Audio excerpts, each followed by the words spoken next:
Yeah. No.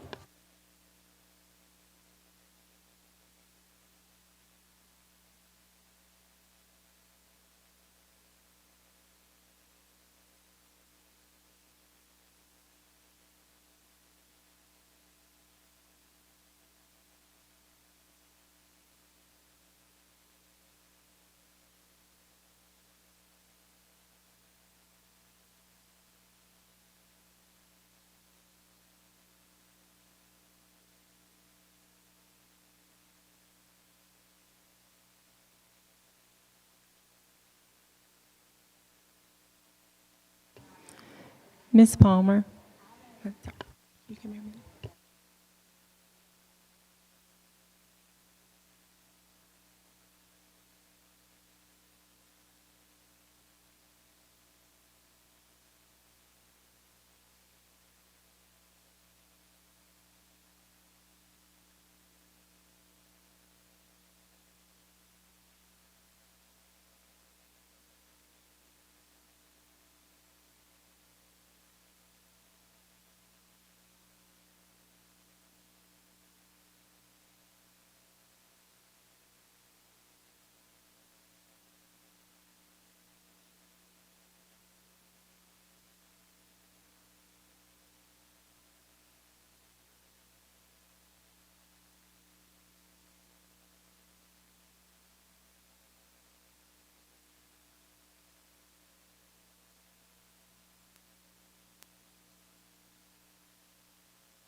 All right, we'll get started in about 2 minutes or so.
All right, we are going to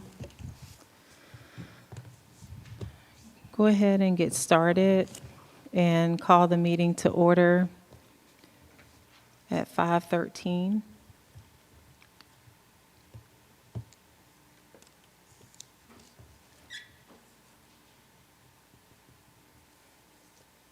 And Dr. Scott, if you would conduct roll call.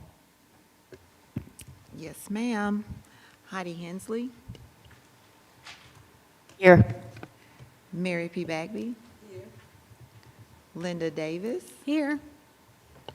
Dr. Patricia Yeager. Dr. Mumby Anderson. Tim Denson. Here. Dr. Lakeisha Gant. Here. Nicole Hull. Here. Mark Evans.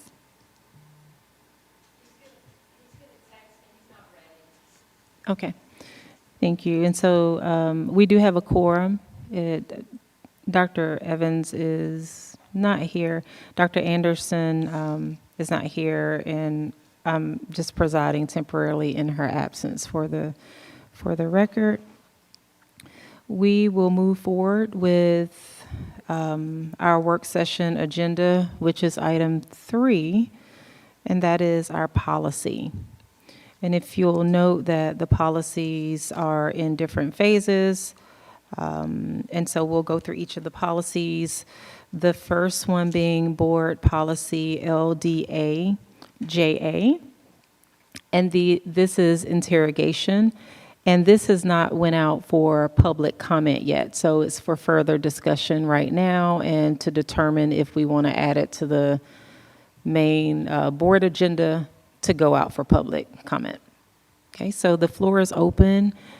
Any feedback about the revisions that have been made to LDA-JA?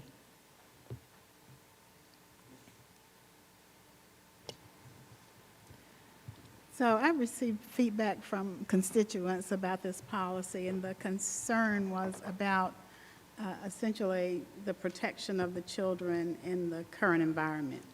And so I put a couple of questions in the board document last night. So you guys probably didn't get them if you got them today at all. But the main concern that I have is, are we vulnerable in terms of giving access to our children when we don't really quite understand yet? And I think I really like the explanations that were given. But in a situation when they're witnessing something and you're just having that initial conversation with the children, and the scenario that was given to me is we hear problems about vaping in the bathrooms.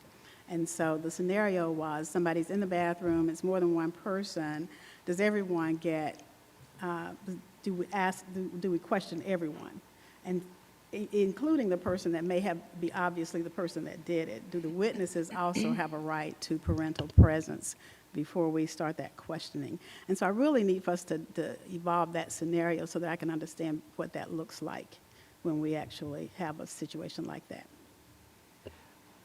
So I did see your question, and I did respond to it, but that particular scenario would not involve law enforcement coming in to interrogate. That's a disciplinary action that would be handled by school administration. They would then involve law enforcement if they needed things such as a vape tested to determine if there was any illegal things within there, but they would not ask for ACCPD to come in to intervene in that instance. That would strictly be a school-based disciplinary action for as far as questioning students around And that. so our SROs are school policemen, and I'll use that air quotes for around policemen, as long as they are doing this duty in the school. They do not, even if they are sworn police officers, they do not revert to being a police person representing their sworn duty. Is that how that works? Ms. Well- Davis, can you speak in your microphone? Speak a little bit I'm so louder. sorry, I thought I was. Is that better?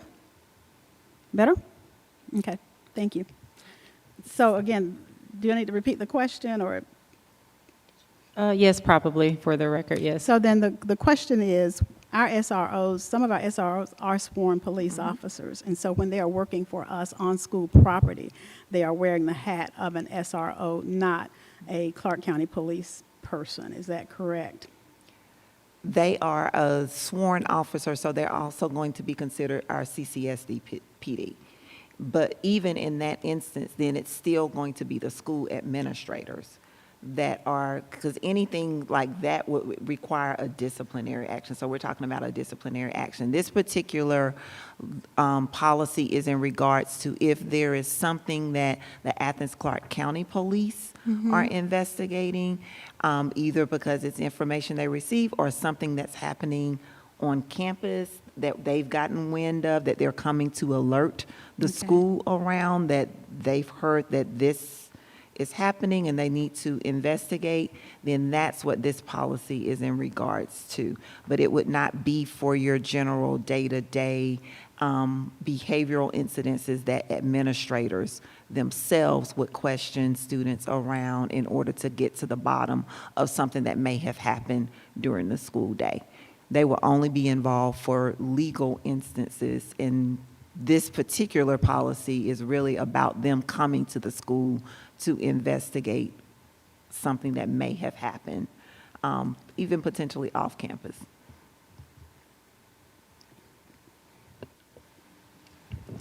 So if that, excuse me, because I do understand Ms. Davis's concern. So if that is the case, I would propose that we specify what law enforcement we're speaking of, because this does read like it references any law enforcement, and I would think it would be applicable to SROs. So if we're talking about Clark County Police or the Sheriff's Department or someone externally, I would like for the policy to reflect that.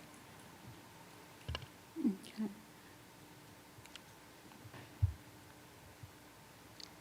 Ms. Beck? Ms. Bagby? Well, my concern was the difference in interrogation and investigation. And when I spoke about this last month, Attorney Pruitt said my definition and my concern was not right. He said that it was not coercion. So I want something, I hope this will do right, because I looked it up, and I think people that go to college and go to law school, I think they have to, You can pull your mic down a little bit more, Ms. Bagby. I think they have to go by these certain laws here. So I would just want to see if I could get this definition to play. Investigate, to follow up step by patient inquiry or observation, to trace or track, to search into, to examine and inquire into with care and accuracy. And may I pause us? Because I don't know that that is able to be translated. Are you playing the I'm playing definition? the definition because Mr. Pruitt said that I was not right, and since I'm not a lawyer, but he is, I looked on the Black's Law Dictionary to get the definitions, and when you interrogate someone, when it's going to stop in like 10 seconds. To search into, to examine and inquire into with care and accuracy, to find out by careful. And so if I may interrupt or stop, what you're asking for clarity on what the definition is? I have clarity. Okay. Because when you interrogate someone, it says that when you interrogate, the difference in interrogate and investigate is you go in with an open mind when you investigate. When you interrogate, you have decided that that person is guilty, and you're going to coerce, demand, even refuse them access to water, food, or anything else, bathroom, until you get them to confess what you want them to do. To me, that's coercion, and that's the definition that's in Black's Law Dictionary. There's a difference in investigate and interrogate, and I am opposed to children being interrogated. Okay. And I do have the right definition, Mr. Pruitt, because I'm not an attorney, but I can read a law's dictionary, Black's Law to be specific. Okay, and it says when you interrogate someone, you've gone in with the mind and intent that that person is guilty, and you are going to get a confession. All right, and so it sounds like your concern is that the word interrogation is being used. You would recommend investigation? I recommend we not interrogate the police do not have the right to pull our children aside to ask them questions, because the police can lie to you, and whatever you say, they can still use it. I have been intimidated, and microaggression have been practiced against me, and I'm 75 years old. I don't want it to happen to our children. I don't want them pulled aside and intimidated and incriminated and being fearful of what can happen to them, because I've been threatened with a fine and a jail sentence on this board. Okay. And I'm 75 years old, so if it can happen to me, I don't want it happening to our children. The police should not interrogate children. They should not interrogate. If a child cannot vote, a minor cannot purchase a car, a minor cannot borrow money, a minor cannot get married unless they emancipated from their parents. They should not be interrogated and forced to sign a confession with the police. Okay. Thank you very much for those concerns. So far I have the feedback that Ms. Hull shared that it should be reflective of who. And then it sounds like Ms. Bagby is suggesting that there should not be interrogation used at all. And we know we have interrogation, the word interrogation used throughout the policy. Yep. Can I make a suggestion? It's my understanding that Board Policy LDAGA is, that title, Interrogations and Investigations, is not something we come up with. That has been supplied by the State Board of Education, so we cannot change that title.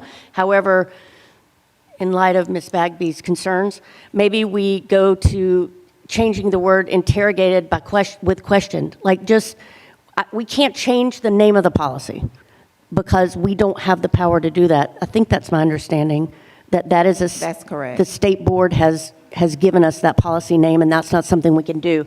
But to ease the language, maybe we can just change interrogated to question. So if a student in a school may not be questioned by a law enforcement officer without the knowledge, it seems like that's the hot button and it's a simple solution. Like maybe we just take that out of the text. We can't change the name.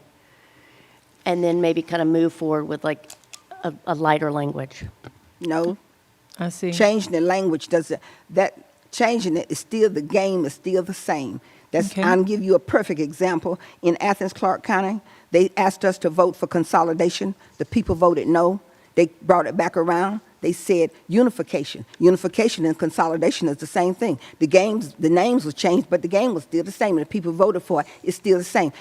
I don't want them questioned, interrogated. I don't want it. I don't want them interrogated.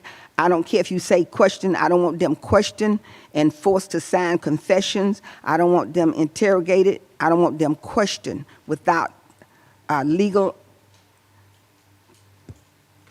representation, without the parent, without a guardian, without somebody with their best interest. The school is not the child's best interest. The counselor, the person that does all these testing, they work for Clarke County. Clarke County is their best interest. Somebody needs to be there that has the child's best interest. All right. Thank you for sharing that. And just a point of clarity, I do think that that is what the policy is now stating, that they cannot be, whether the term interrogated is used or questioned, that they cannot be, none of that can happen without the knowledge and presence of a school official and a parent or legal guardian. And so this is, I think if I'm understanding this correctly, it actually matches what you're saying, Ms. Bagby, that in the event that they are questioned or interrogated or whatever the language is, it can't happen without the presence of a school official and a parent or legal guardian. Dr. Scott, if you can clarify that, and then Ms. Hull, I saw that you had your hand up, and then we'll open the floor for other people we haven't heard from. That's correct. So based upon the concerns that were brought forth, that's the addition that was made, was that a parent or guardian must be present along with a school official. The only exception is if there's an immediate safety risk. So for example, if there's information that there's a weapon on campus, then we would allow an opportunity to investigate that and to determine if that child does pose a threat, if there's a weapon on campus. Because we would not want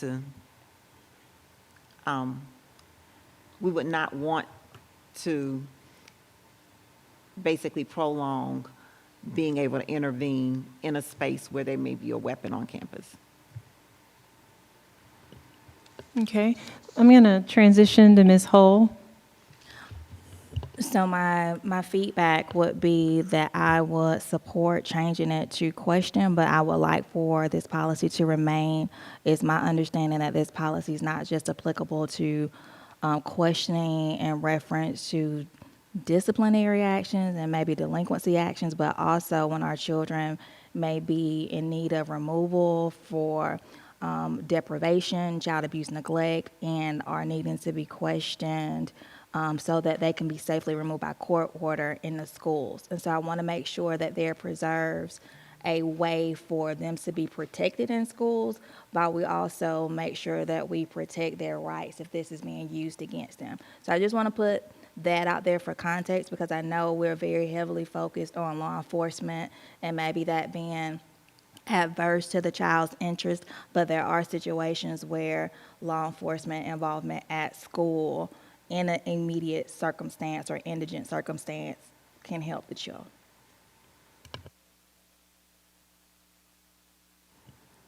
Okay, thank you. By the way, I just emailed all of you the Black's Law Dictionary entry for interrogation. Okay. All right.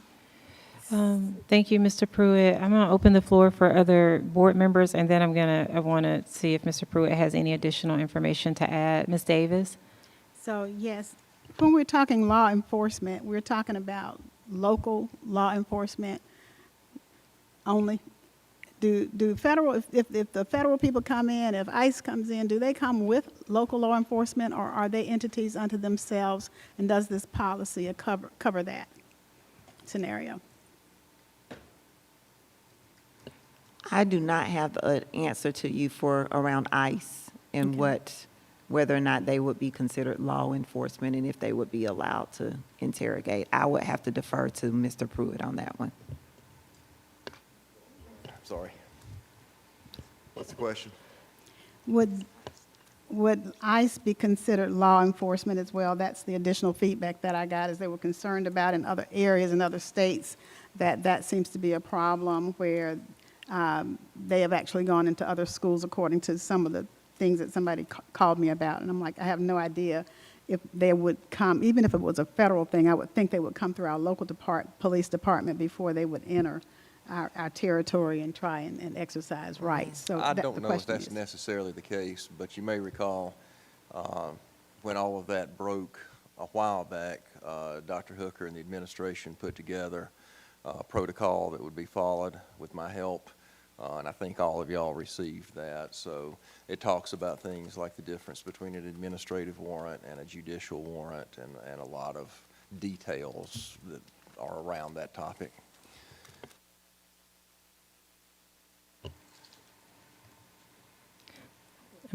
All right. Dr. Yeager and then Mr. Denson. So I was just trying to find a comparable version of this policy at another school district, and lots of school districts don't even have, lots of school districts don't even have this policy. So I'm glad we have it, but there aren't a lot of comparable ones out there to look at, interestingly enough. Okay. Thank you, Dr. Yeager. Mr. Denson? Yes, thank you. So I think there's a lot of good points that have been brought up. My biggest concern here is that what can constitute grounds for an investigation? That's not stated here, and that's my concern. What I wish that the way this reads is, yeah, I am concerned if ICE or any other comes in and they just want to question for grounds that really don't impact the school or the school district.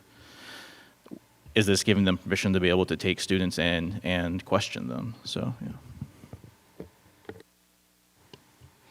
Okay, and so it sounds like, Dr. Yeager, you mentioned that a lot of districts don't have the policy, and then Mr. Denson, you're saying that you feel that there needs to be more work around identifying what actually leads to questioning and interrogation, or the situations that would warrant this. All right. And so, Dr. Scott, were you going to? Well, I just want to Say clarify. something. So you're saying the situations in which we would allow law enforcement to come in to question students or to conduct an investigation? Yeah, I guess almost a little bit of like what starts the process I would be comfortable if it was that school officials deemed it necessary that an investigation needed to happen.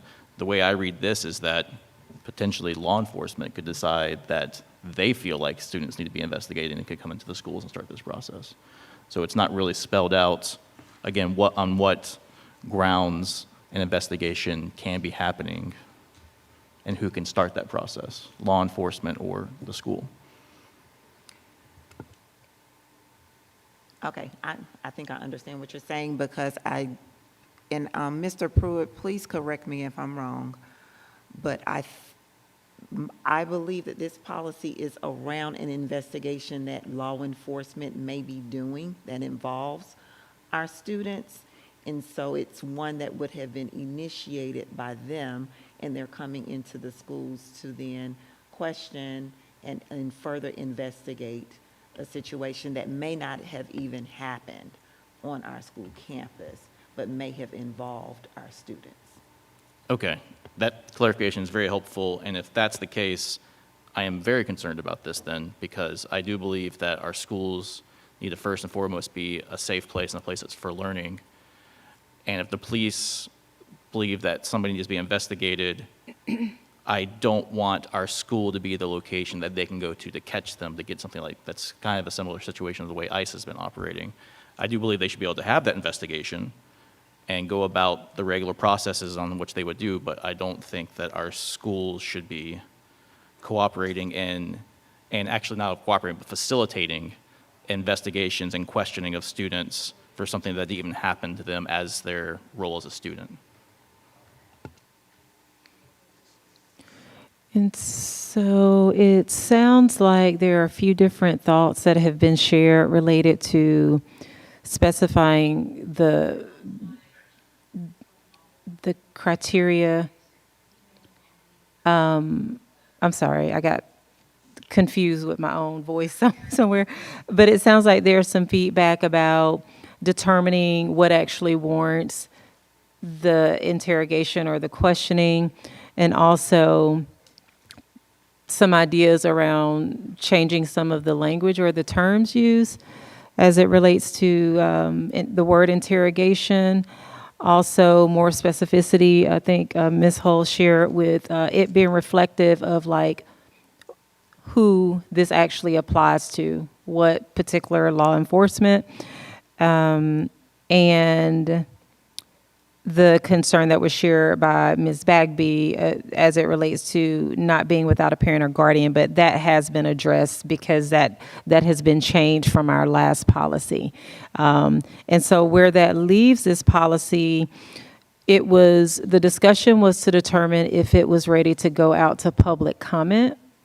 And it sounds like it may not be ready quite yet, that there may be some additional work based on the feedback that the board has provided, but I just want to get is that the general consensus that you all are getting, board colleagues and Dr. Scott, that maybe Yes.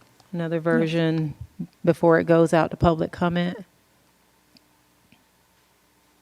So, okay. And so I don't really know what that means for the work session agenda, other than it just comes back at the next work session. Okay.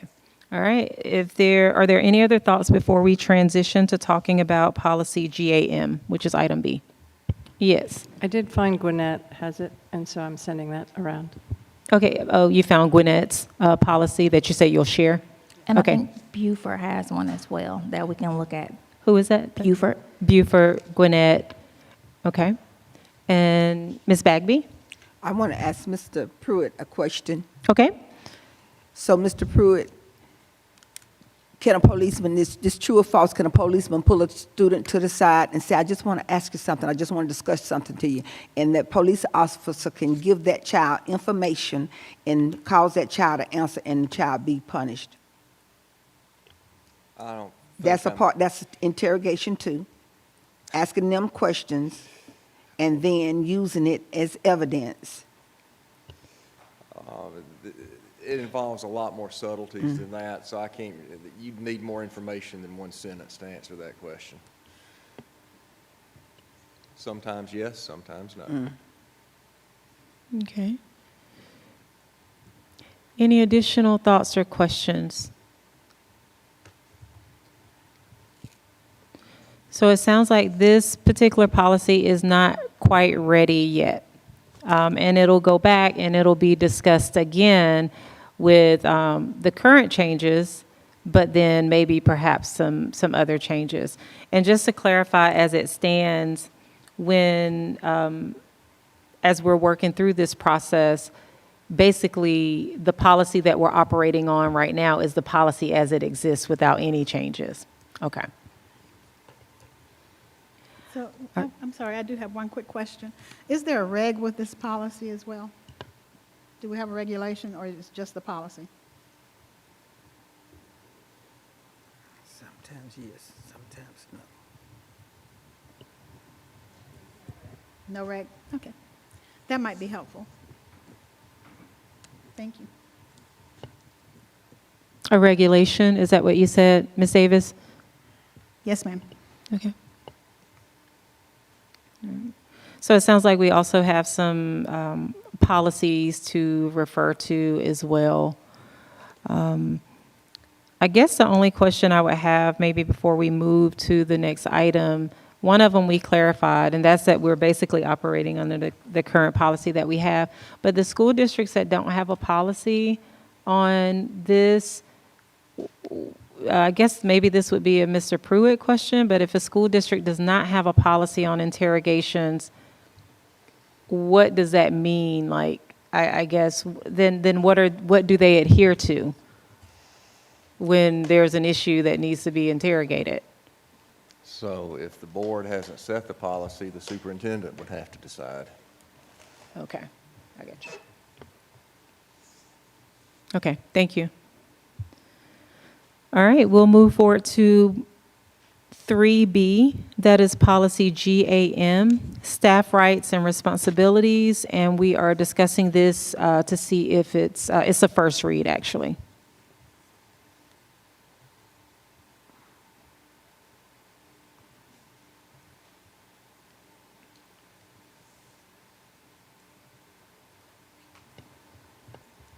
Dr. Yeager? Yeah, I appreciate this policy. No changes recommended. I think it's an important policy, though, so. I'm sorry, can you say that again? Sorry, I appreciate this policy. There's no changes recommended, but I do appreciate this policy. Okay. All right. Oh, yes, sorry about that. Ms. Hall? So I think I took the opposite approach, and maybe we can flesh it out. I don't think it's necessary. I think if the speech is legally protected, then it's protected by the law. It's not needed in a policy. And I wonder if this creates an idea that employees should go directly to board members when there's a sweet spot, I think, of us directing them to the appropriate person within the district to handle some concerns, but still being cognizant of them. So I don't know, this seemed like a policy that might start to stir up some stuff, so I don't know. It seemed like it wasn't necessary, and those were just my thoughts on it.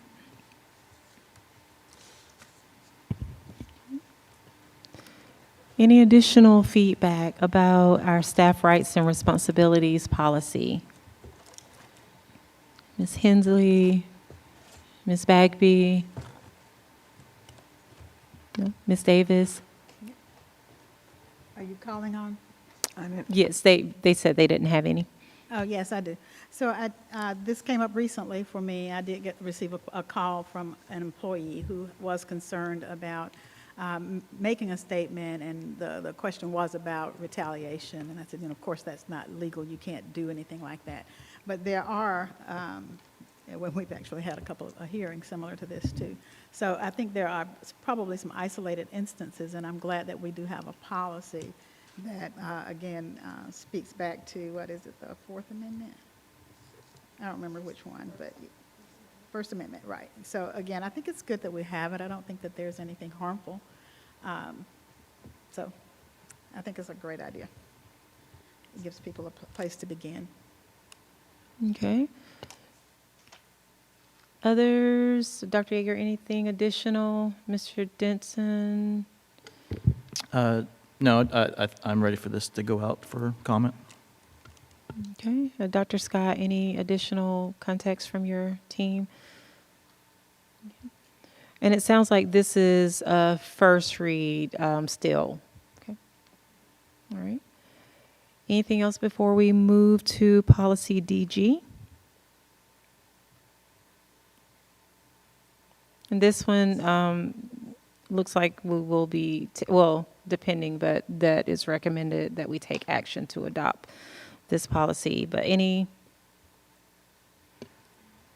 I want to clarify for GAM. Did you get that, Ms. Palmer? No, GAM is going for first, it's going on consent agenda for public comment. We're good with that, right? Did you get that? We don't have to vote on it, it just automatically goes out. Okay.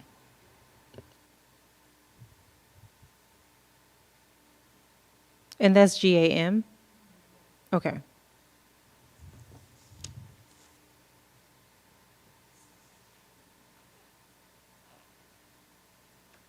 Okay. Any additional, if no additional information, policy DG, is there any additional context, Dr. Scott, before? Okay. Board colleagues, any, Ms. Davis, I see your light on. Yes, again, I appreciate this policy, and one of the challenges that I have and that I've been trying to work through for a number of months, years even, in terms of depository of funds. And you guys have given me some really great explanations for this, and I appreciate those. What I do not yet understand, though, is where does this fall? I think I put it in the question document. I don't know, did anybody get it? And again, it was early this morning when I did that, so I don't know if anybody had a chance to look at it yet. Yes, we did. So your question was in relation to any donations or fundraising Yes, from nonprofit or other outside nonprofits and profit. that's for-profit. correct. Yes, ma'am. And so the question, I'm going to pull it up to make sure I'm covering it. The question was whether or not outside entities are able to raise, where do the donations go from fundraising, correct? Yes. Okay, so with that, then that falls under the guidance of DG for depository, but then also for at JK for solicitation when we're talking about fundraising. Okay. So they must comply with the same accounting procedures for deposits from fundraisers, but all fundraisers have to go through an approval process before they can happen. The other question that you had was, are there instances where funds can be deposited into accounts other than CCSD established accounts? Yes, there are instances such as our partnership with the Georgia Peach Tax Credit. So for the funds that individuals are donating or pledging to the school district, that would go through the Georgia Peach Tax Credit, and then they would send that to us. The same is true for our accounts with the Athens Community Foundation. Then that's collected by them, and then they turn those over to us upon request. And then, so those are the two that turn funds over to us, So that collect on our behalf. I don't know how to do this one other than to just give you an example. So the one in particular is like, I think recently Clark Central got this wonderful new scoreboard, right? And it was donated by the Booster Club, is that right? And so does the Booster Club raise funds on behalf of the district, or they on behalf of the students? Do they raise funds in CCSD's name? And then again, where's that depository of funds going? Because if it went to Clark Central, are they also obligated to do the same thing for Cedar Shoals? Or are they separate entities? So those are separate entities, and I will let Mr. Greiner explain this a little bit more, but for booster clubs, those are separate entities. That is not run by the school itself at all. Their accounts are not associated with the school district in any type of way. So those are funds that are raised specifically for the sports at that particular school, and it's a parent-run organization. And so who has eyes on those funds? That's strictly through the parent organization. Mr. Greiner, I know do you all audit those at all? I think Ms. Jimenez is internal auditor. I think they're required to submit like an annual financial report. We really don't audit it. It's just more we see what's collected. Again, it's an outside, set up as a separate entity, either as a 501c3, that we don't have access to those funds at all. I mean, it's strictly raised through the Booster Club, and then they decide how that money is dispersed. Okay, and their sole purpose is to support athletics at the school district? Yes, in that instance with a booster club, I mean, there could be other entities established, but in that case, yes, if there's an athletic booster club, like Cedar could have one as well, Clark Central. I think in that case, they decided they were going to raise funds for the scoreboard, and then they issued a check to the vendor. None of that flowed through the district at all. So. Okay, and so then the other example that I have is the Career Academy and our partnership with the Chamber, right? Do we have a memorandum of understanding? Because I think they do a great job of supporting the activities at the Career Academy. And so does it require us to have some type of an agreement with them? But I think they deposit their funds that they raise through the Athens Community Foundation. Is that correct? Yes, so funds for the Career Academy go through the Athens Community Foundation. And so they then request funds from there. But then they also have the Georgia Peach Tax Credit, where people can submit donations from their taxes to go towards the Career Academy. Okay, and so is it because we have a memorandum of understanding with the Chamber, or how does that work? With the... They just collect, solicit, and it just gets deposited there on behalf of or they just make a donation? So it's not through the Chamber, but through the Athens Community Foundation for... So we're members of the relationship between the Athens Community Foundation and the school district is they just collect funds on our behalf? Pretty much, yes. Yeah, we have set, the Career Academy has a fund, we have a youth development fund, and then the school district itself has a couple funds through the Community Foundation.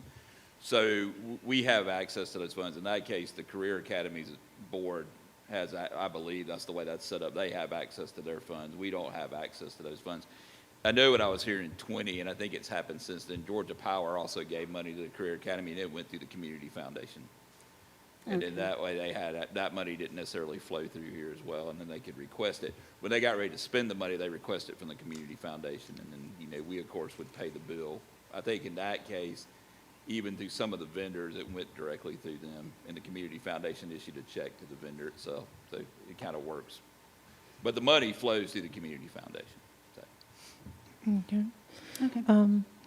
And if I may, just open the floor for any other questions, and then we'll return back, Ms. Davis, in the event that you have some more questions or any other feedback or questions about Board Policy DG.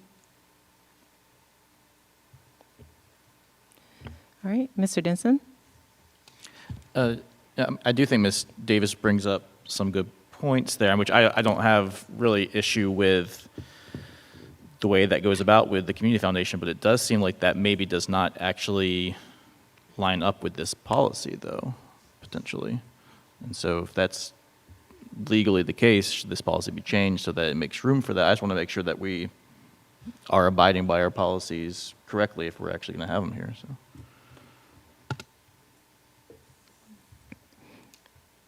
Okay, and so any additional feedback? It looks like this policy is, it would be placed on our work session, our regular agenda for action to be taken.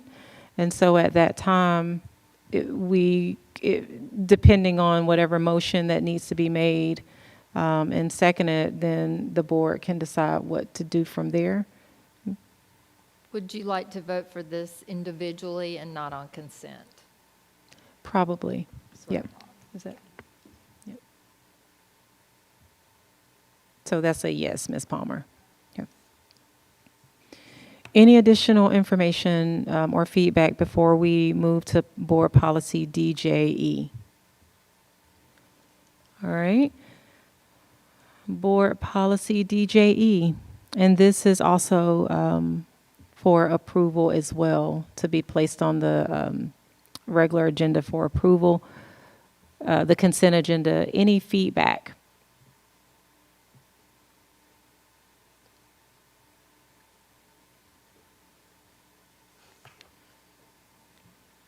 Okay, I'm saying no, no. Ms. Hensley, no. Ms. Bagby, no. Ms. Davis, did I see your light? No feedback. Oh, okay. All right, and, okay, Mr. Denson. Okay. All right, so I think this can be on consent. Is that okay with everyone? All right. Okay, we will move forward then with item E, and that is Board Policy GBP, Professional Personnel Reemployment. And this is also a recommendation for adoption.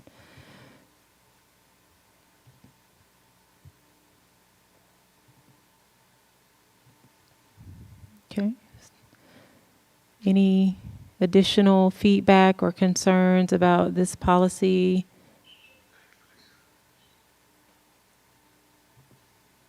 Okay, so in this event, we would place it on consent. Is everybody okay with it being on consent, or would you prefer? Okay. All right, and I think that puts us at F, right? Is it, oh, did I? No. F, you're right, F. Is it F? Okay. Okay. We are at item 3F, and that's policy JQK, exchange students, and that's also a recommendation to adopt. Any feedback or changes to that policy? Okay. No feedback. All right, and I don't hear anything from Ms. Bagby and Ms. Hensley, so that will be on consent if everyone is okay with that. Take action on that, okay. And then this leads us to our item G, and this is the future policies for discussion. I think this was the policy also that was in our board update where there was some context there, and and I'll start with you, Dr. Scott, like if there's any additional context or you want to sort of highlight what was shared. Yes, so you all approved this back in October with some modifications that we made to remove some items that were no longer legally required to make it a little bit more flexible to support staff. With that being said, the request was asked that it be reviewed to determine if there were any additional items within there that were not legally required. So and I will defer to Mr. Swartz to make sure I'm covering all of this correctly. What we determined is that the actual drug testing of staff members, the only staff members that are legally required to be drug tested are those who are CDL drivers, so our bus drivers. However, we do also test our bus monitors. And so that's the piece that we're bringing back to you all as the piece that is not legally required, but that we are doing. Is there any other piece that I am missing, Mr. Swartz? No, that covers most of it. I think from from Mr. Pruitt, his analysis of everything was that this drug and alcohol testing, items 1 through 4 that you see, are legal but not required for everybody. There's many instances where these items are required: CDL holders, bus drivers, individuals who are driving 8-passenger vans. But for things like reasonable suspicion testing, that's not required by law, but that's something that we have in here for safety procedures, protocols, if we see an incident. So we operate very closely to the law because the only individuals that we do put into this area of safety sensitive that wouldn't be sort of falling under the CDLs are the bus monitors. And we believe that they are in a safety sensitive position given that they're looking to ensure safety on a bus while it's moving. If an emergency happens, they're able to intervene. If an extreme emergency happens where they have to take control of the vehicle, then they're trained to stop it. And so because of that nature, we've included them within the safety sensitive, but that's not necessarily required by law for us. And Dr. Pruitt, correct me on anything that I said wrong there.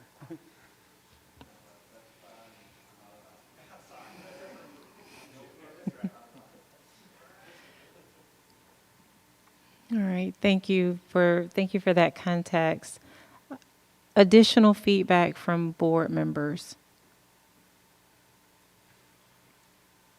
Mr. Denson. I guess, yeah, before we move forward or later on, I would like to get, I guess, some feedback on, I guess, like what is being tested for, especially when it's like, you know, I noticed it's saying for illegal drugs and alcohol, but I'm just considering, like, you know, with many strains of THC being legally able to be gotten illegally here now in Georgia, if that is one of the things that we're considering illegal drugs and such, and if people are being potentially hurt with their employment in those situations. So some clarification around that would be great.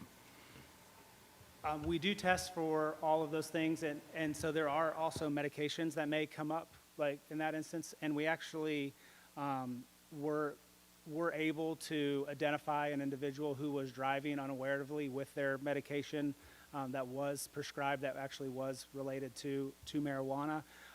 But in that instance, part of the prescription was not to operate heavy machinery. And so we did not end employment in that scenario, but we were able to create a safer space for the district, but move them to a place where we said, while you're under these sort of prescriptions, that you're not able to operate the machinery. And so we were able to handle it in that manner. So. I guess also is like bringing up that there's multiple strains of THC that are gathered by hemp and not by cannabis, which are legal here in Georgia. And so I guess making sure that you don't need a prescription for that, though. That can be something you just buy, problematically at a convenience store. So I just want to make sure that people aren't being punished for that when it's not technically an illegal drug.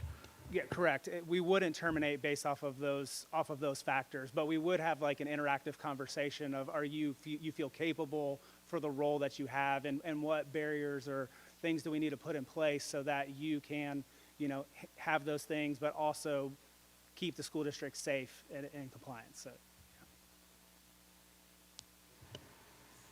Thank you. Additional feedback or questions? I think sort of similar, maybe clarification or concerns were related to like item 3, Dr. Scott, where it mentioned just reasonable suspicion testing, which sort of suggests that whether you're operating a vehicle or not, that you would be subject to some type of testing based on the reasonable suspicion of who, I think was where that concern was originally, which is why I had asked for us to sort of read this or discuss this again. But then also under that area of probation and follow-up testing, where basically a person, if they enter into an EAP program, like the conditions under which, like if a person is seeking help, you know, they can be subject to random drug testing, I think up to 2 years, but then it said later that we may require that employee to submit a random drug test during the entire period of probation. And that, I think it was sort of those concerns of like, is this something that we, not only is it like, obviously is legal, but is it something that we have to do, and does it unintentionally punish people that are seeking help through an EAP and have said that they are seeking help? So I think that was the concern. And I will say, for the reasonable suspicion, then there is a protocol that has to be followed, so it can't just be one person saying, I believe, then Okay. it actually goes through HR, and they have a protocol that must be followed that actually determines if there actually is reasonable suspicion. And Mr. Swartz can kind of talk you through what that protocol is, as well as the probationary period and what that looks like as far as the procedures with that. Yes, with a reasonable suspicion, it does include all employees, and so there have been instances where there has been reasonable suspicion across sort of teachers or classified staff. We have a checklist for reasonable suspicion, and we try to use very objectable instances, so bloodshot eyes, slurred speech, and there is a two-person protocol with this, and we have a checklist. So if one person identifies a couple of indications, they would inform human resources. We would go out as well, and we would operate under this checklist of, okay, do we observe these things? And so there have been instances where we've gotten phone calls, and and it's not objectable enough for us from a two-person standpoint. But then there has been situations where we have been able to objectively, going through our checklist, identify a number of instances, and then in those moments, we're able to pull them aside privately and have a conversation about what we're noticing. We give them an opportunity to maybe share what's going on, and then from that point in time, determine whether or not we need to move forward with a reasonable suspicion testing. We have had instances where we have been able to observe these things early enough so that we've been able to address them and have them go get tested, and some of them have sort of refused that testing. Some of them have gone and gotten tested, and from there they did show positive test results. And then that's when the probation and follow-up period comes up, because when we feel like this is a safety scenario where we've been able to step in and potentially stop something from even going worse, right? If the whole idea of being under influence means you have impaired judgment. If you have impaired judgment, then you may have, worse decisions moving forward. So we're able to intervene in that moment, have a conversation, and then instead of just kind of an immediate termination, given the circumstances, we can work to, okay, what's going on? What are the factors? Do we need to refer to EAP services? And then from there, when we've identified that, we don't want to just say, okay, well, we hope that you don't do this again.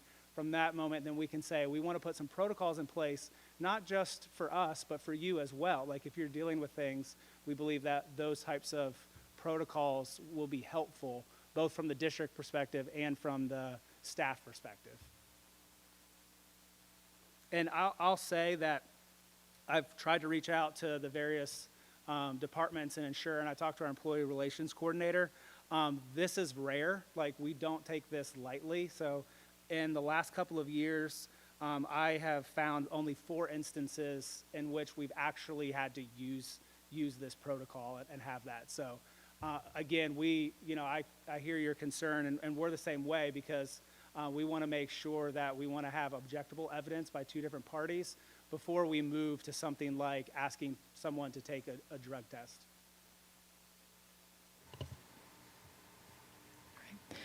Thank you. Any additional feedback before we transition? Dr. Yeager. So what are we doing with this one? We're just going to move it forward, or we're going to? Well, we've already approved it, but it was brought back for this. Oh, to add the extra piece, because right. I think Okay. there was some type of timeline earlier that required us to approve it, but it was still this bottom portion that I'd asked if we could, talk about and just share some concerns around. So basically, if there's consensus of the board that it remains as it is, then it remains as it is, and I don't think there's any further action that we would take.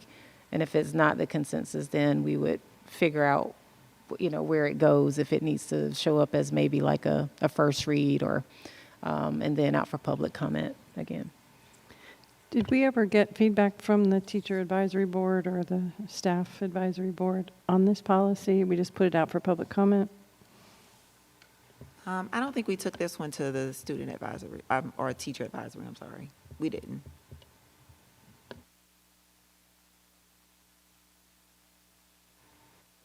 I guess I would suggest we maybe do that if we have an opportunity. And we can add that to the next teacher advisory and classified staff advisory meeting. And so in that case, I'm guessing what that means is that perhaps this will show back up, but just for, just for discussion again, maybe pair it with any feedback from teacher advisory, and there may be none, there may not be any changes, it may just remain how it is. Yeah, board update. Okay.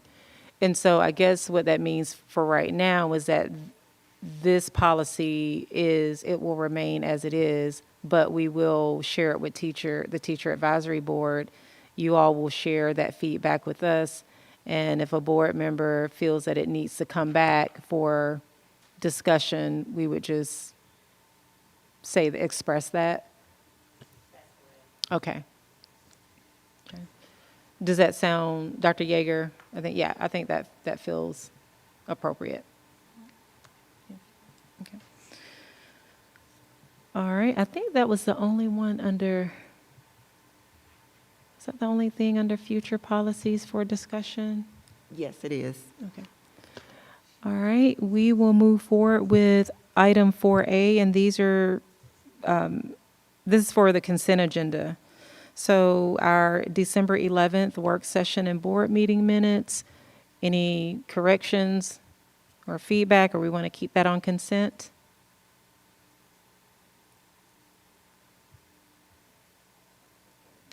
Ms. Davis? Oh, okay. Ms. Hall, okay. All right, so it looks like that will be on consent. What about the field trips? Okay. All right, and the Georgia Department of Education Mental Health Grant Provider RFP contract? Okay. I may ask if we can pull that off of consent, if that's okay. I did put some questions in the document, but it was very late. And might be able to get some clarification now. I know I think we have some time. But I'll first defer to anyone else that had any questions or reflections or thoughts about the mental health contract.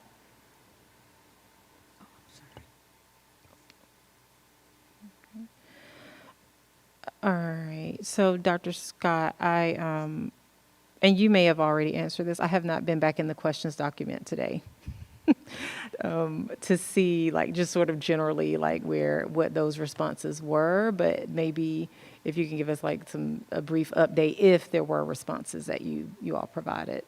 Right, so I think that your question was around the minimum requirements for this particular RFP in the grant. And I will allow Dr. Elder to speak to that, but she has not entered the response in, but I do know that she's been in conversation with Tessa Barbazan in regards to that. But this is through the mental health grant from the state. And so the requirements that you are asking about are specific to the RFP requirements, is what you're asking? Okay, and so within that, then they build that based off of what the grant requires when we're thinking about what the RFP looks like, but then also what it is that has been identified as the basic needs for how we're choosing to use the grants. I see. And I guess I was wondering, yes, so part of it was the insurance requirements, because wondering if smaller private practices, we have a wonderful mental health network here in Athens. And there are also a lot of individual providers, licensed providers. And so just wondering if that insurance requirement, I can't remember what page it was on, but does it somehow present as a barrier to those smaller companies that may have just as much experience working, for instance, with students with some of the concerns, or does that requirement impact smaller businesses? From what I could tell about these, they are pretty, pretty expanded. And so I was just curious about that. Was that a requirement of the actual grant itself? Is that a Clark County requirement, or is that something that we decided to add at some point just to be sure that we have like larger providers? Because it's pretty much for us, anyone that's providing a service, then we're going to require that they have some, because you're talking about the liability insurance that they have, because we're not billing insurance for. Right. It wasn't the liability insurance. It was on the first couple of pages, I think. But it was like, let me see if I can find it. I may not even be able to pull it up. I think I put it in the question document as far as what specific page and like the type of insurance that was required. But it wasn't liability insurance. It's because I would think, that would be something that we would want any provider to have. But it was related to it was like a list. Maybe it was actually in the RFP itself that I was reading. And it listed like all of the different like types of insurances that were like required for anyone that was going to apply. And so, yeah, there it is. So it was insurance and bonds, like a minimum scope and limit of insurance. And so, yes, some of it was like general liability, but then like automobile liability, which you would expect, but like contractors, pollution, legal liability, and asbestos, builder's risk, those types of insurances that a person may or may not have. So I wasn't sure if, because it was under that minimum scope and limit of insurance, if that was like something that the state or whoever awarded this money said that the provider needed to have, or if this was something that we said was necessary. And I guess it doesn't necessarily matter with since the organizations have already been selected, but I just wonder if that, sort of impacts who applies. And I will defer to Mr. Griner or Dr. Elder around this. Is this the general language that goes in all of our RFPs? I believe it is. Yes, that is correct. Okay. And so it's a requirement of the district, or no, am I?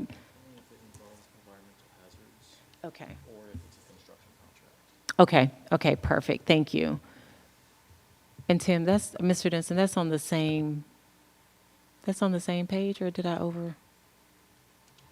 It's in the same line, the 2515 contractors pollution legal Okay, liability, and okay. it says if project involves environmental hazards. Okay, I see. Okay.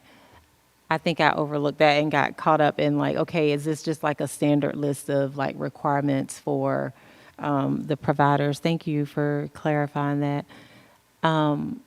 Just the other questions, and I think maybe, Dr. Scott, most of them maybe we can discuss at some point. But primarily, I did just want to mention if it's possible for the school board to be able to get the results, not necessarily the individual records, but I saw where they were going to be administering like maybe some brief assessment tools, and it looks like that they are hoping to impact, just sort of overall mental health, but then also hoping to impact like absences and discipline referrals and things of that nature. And so I was just wondering if it might be possible for us to have access. I know we have the behavior data in the dashboard, but for these students that are going to be provided, where services are going to be provided, might we be able to get like an overview when services are done of like these pre-measures, how they were doing, and then post services, so that I think we'll have a bit of a better idea, because I know like this is not necessarily like, this is a separate work, but because we have so many different moving pieces with our behavior specialists, and then with our school counselors, and then with our mental health providers. And at one point, we had a trauma team, like a trauma. And so just trying to really wrap our heads around, or my head around, what services are needed and the impact of those services, you know, to be sure that we're not just sort of maybe thinking that we're, you know, being effective with a particular type of service, but then it may turn out that it might not be having the impact that we think. Yeah, that's not a problem, because we can collect the data on students that actually are utilizing the services, specifically the referral that happens and what they're looking to address, and the impact, overall impact of it. So that's no problem. Thank you. Any additional questions or feedback about the Georgia mental health grant? I mean, anything that, okay. So, actually, I think, yeah, if we can vote on it, pull it off consent, I will end up abstaining because of a conflict with one of the providers, but thank you for clarifying that information. Okay. Item D, early Head Start.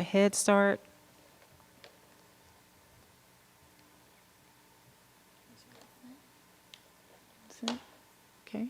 Consent, Ms. Hensley, Ms. Bagby, Ms. Davis. Okay. All right. And then personnel. I'm assuming that there are no issues, and if there are, then I guess those would be an executive session. But Ms. Davis, did I see you raise your hand? Probably because I wasn't signed in, so I'm signed in now. I'll take a look. Okay. Any general questions? Okay. All right. And that puts us at the board president report.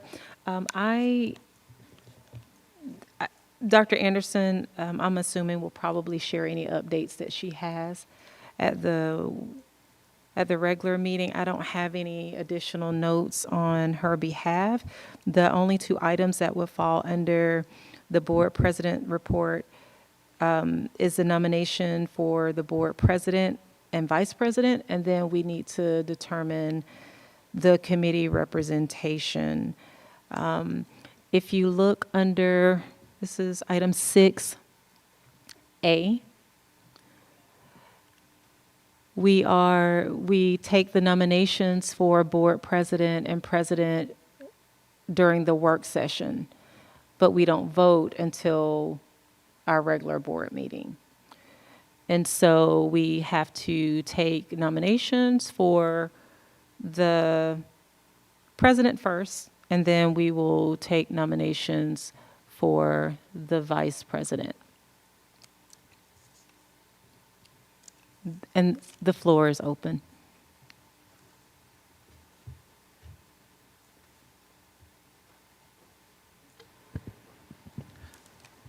I'll go ahead and nominate Mr. Mark Evans for board president.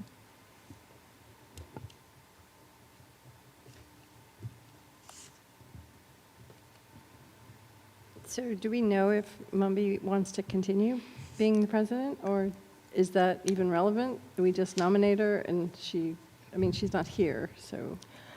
I think probably in this event, I don't have any information, but we would probably just make a nomination. I would nominate Mumby. If she wants to be nominated, I would nominate her. But are we able to do that without her consent? Well, Mark's not here either. He's on the phone, is he not? Yeah. Oh, he texted me a few minutes ago. I mean, Yeah, I they can think we're turn it able down. to. They can turn it Yeah, down she during can- the board meeting Yeah. if they don't want it. But I would put her on the list. at Wonderful. least. There she is, yay.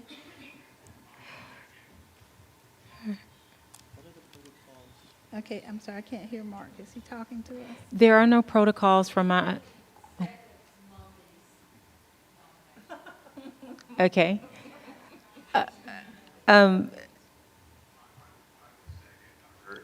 Anderson's nomination. Okay, and so we have a nomination for, Dr. Anderson, we're taking nominations for president. We have one nomination for Dr. Evans, and then we have a nomination for you. And we will take action at and this is assuming that you both are accepting the nominations. You know what, okay, so that's just an update. I don't want to put you on the spot. Are there any other nominations at this time?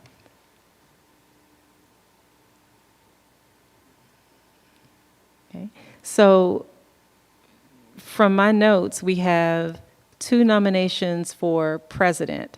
Now we need to take nominations for vice president.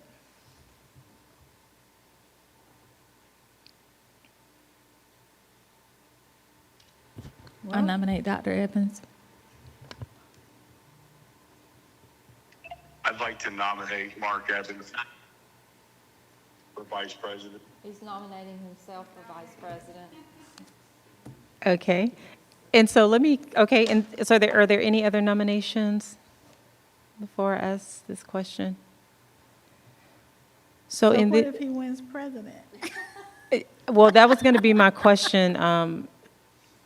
Maybe Dr. Anderson or Mr. Pruitt, somebody with, what I understand Mark to be saying is that he's accepting the nomination for president as well, and he's also agreeing with the nomination for Dr. Anderson for president. As well. Am I understanding that correctly? Yes. I think so. I'll wait for Mr. Evans. Mark, are you accepting the nomination for president as well as vice president? No, ma'am. No. Accepting the nomination for president as well as vice president? It's the delay. Just vice president. Just vice president. Okay. All right, and so the floor is still open, but just to be clear, we have a nomination for president for Dr. Anderson, and then we have a nomination for Dr. Evans for vice president. Am I missing anything or missing anybody? Are all hearts and minds clear? All right. Okay. So we will move forward. Again, action will be taken at the next meeting. We will move forward with item B, and that is committee representation. We do need to decide who will be our representatives on the committees that are listed here.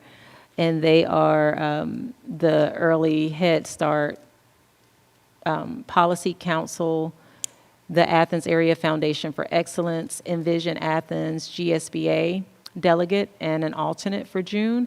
And then also this is a new, a returning, sort of a new student attendance advisory group that is sort of an interdisciplinary group that focuses on student attendance. We had it before, then I think it went away, but now it's back.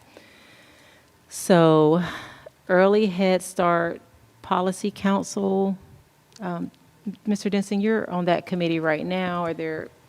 I am, and I'm currently on 2 committees, and so I was definitely willing to give up on those obligations, and I know that Dr. Yeager had expressed interest in doing the Early Head Start and Head Start, and so I'm very happy to relinquish that to her or to whoever else the board decides to put in that place. Okay. Any board feedback about Dr. Yeager or anyone else that might be interested in being the representative for Early Head Start Policy Council? Okay, Ms. Davis, I see your microphone is on. I think I just left it on by mistake. I've served that, and it's an extraordinary position, and I would recommend it for new people coming on board because I love the way they are so organized and how they truly get you into this whole parliamentary process. So I love that as a good space for new people. I also, I wanted to ask about the COC because that's not listed here. And I know that I am sitting there and they recognize me as a board member, but is that something that, a committee that we support? Yes. Or no? It is someone we support, but it is not one that we, I don't think we have an active like assignment. We go and we support it for COC and the Athens Career Academy. We like to have a board member attending. Is that correct, Dr. Anderson? Yes, for COC, we are actually not permitted to have a board member be a voting representative or a member of that committee. It's a conflict of interest for that committee. So board wouldn't that be members the are same welcome for- to attend and report back and give feedback to the COC, but board members cannot be active members of that committee. That's true for Head Start, Early Head Start as well. Head Start, Early Head Start has a board representation, but not as a voting member. They are ex Exactly. officio. Right. And that is a part of their policy, that they Right. have a board member present, but a non-voting board member. But Right. COC does not have that policy. So why are we at the COC? Well, it's an oversight committee of what's happening with the board and the district, and so having a board member be a representative on that committee would be a conflict of interest. Okay. Because it's an oversight committee. If I may, Dr. Anderson, the other thing about the COC, at least in most counties, its primary function is to promote SPLOST, which the board and the district can't do using public resources. So that's another reason not to have board membership on the COC. But I think having one of us there is a really good idea as a liaison. So Oh, yeah, I don't think there's any question that we can go to the meeting and listen. We just aren't voting members. At least that's my experience. It's been good to be at those meetings when things Oh, are I going on. absolutely learn a lot at the meetings. I enjoy being there, and so, yes, I go to the meetings, that's fine, I get that, and I don't vote, that's fine too, because they don't really have any authority there either. But I was just curious because it's not on our calendar either, and it's also open to the public and to the board members, so I'd like to see if we can get that added to our district calendar. Totally side trip there, but okay. Okay. Ms. Palmer, is that something that we could do, is add it, well, not necessarily to the district calendar, because it's already part of the district calendar, but to our board calendar? Okay. And for information purposes, we have for the last at least year and a half or so had a board member kind of dedicated to attending those meetings and reporting back. Like, that's been a practice of ours, Sure. which we would like to continue, I think. Yeah, I Yeah. don't have a problem with that, yeah. Okay. Mark convinced me that I should go, and so I did, and I enjoy it. It's great. Okay. So I volunteered to go to I'd like to be the GSBA delegate this year. Okay, so we'll make a note of that. Before we get there, it sounds like Dr. Yeager is going to be Head Start. All right, and then we're at the Athens Area Foundation for Excellence. Foundation for Excellence. Ms. Hall, is that you or Ms. Hensley? Who does Foundation for Excellence? Currently, it's Ms. Hensley. Okay. The Athens Area Community Foundation? They're the same thing? Okay, I was so confused. I was like, wait a minute. So, There is a Foundation for Excellence. okay, so I've been terrible at this, but I have a new lease on life right now. So if y'all want me to do it, I'll stay on that and actually report things. Okay. All right. Board is okay with that? Looks like. All right. So Okay. this is Community Foundation. Yes, I was confused. All right. And item 3, which is Envision Athens.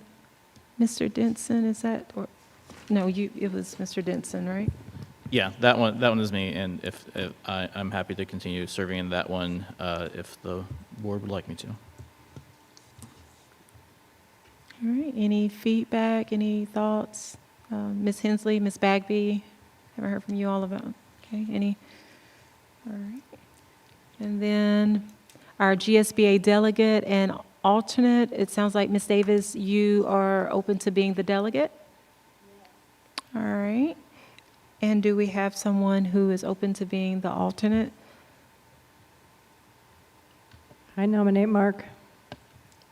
Good idea. Well, and so if,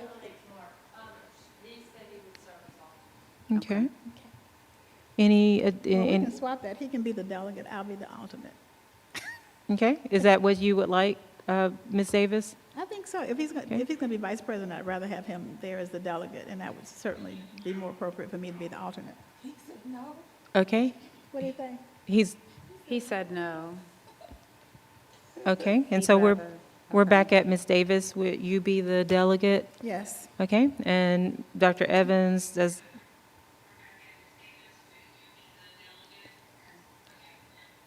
okay, and Dr. Evans is the alternate. Any additional feedback or other recommendations for that?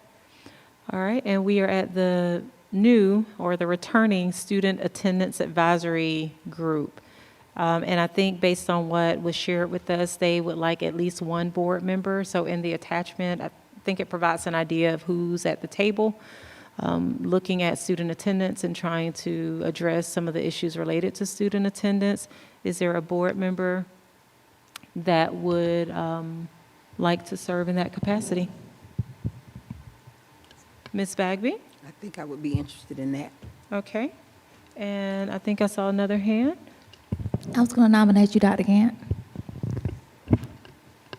Okay, thank you, Ms. Hull. It seems like it may be a meeting that is open to the public, or no, because they're going to be discussing student issues and records.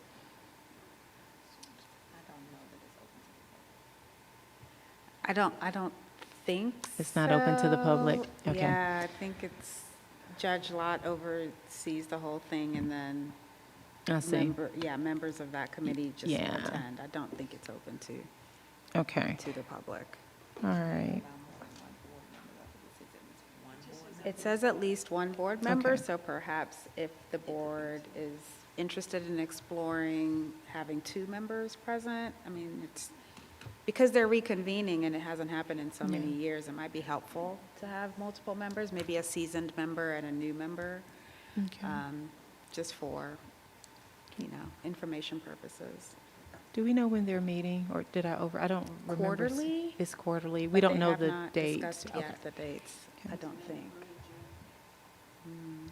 I would be open to serving as like serving along Ms. Bagby and the other members, I guess, that they'll put together, Okay. assuming that it works with my teaching schedule. And if not, I'll let Ms. Bagby and Dr. Anderson know, Okay. so that someone else can.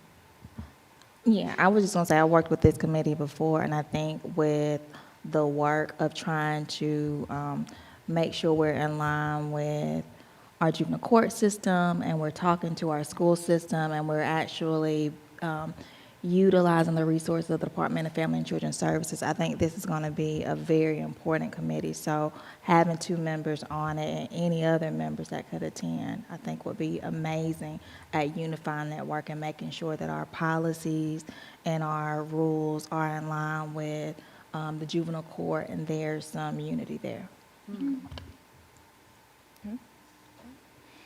All right, sounds good. So for the different committees, we have Dr. Yeager with Early Head Start, Ms. Hensley for Athens Area Community Foundation. Okay, the Athens Area Community Foundation, Mr. Denson for Envision Athens, Ms. Davis for our delegate, and Dr. Evans for the alternate, and then Ms. Bagby and myself for the Student Attendance Advisory Group. Is that consistent with? Yes. All right, we'll move forward to executive session. Dr. Scott, Dr. Anderson, is there any?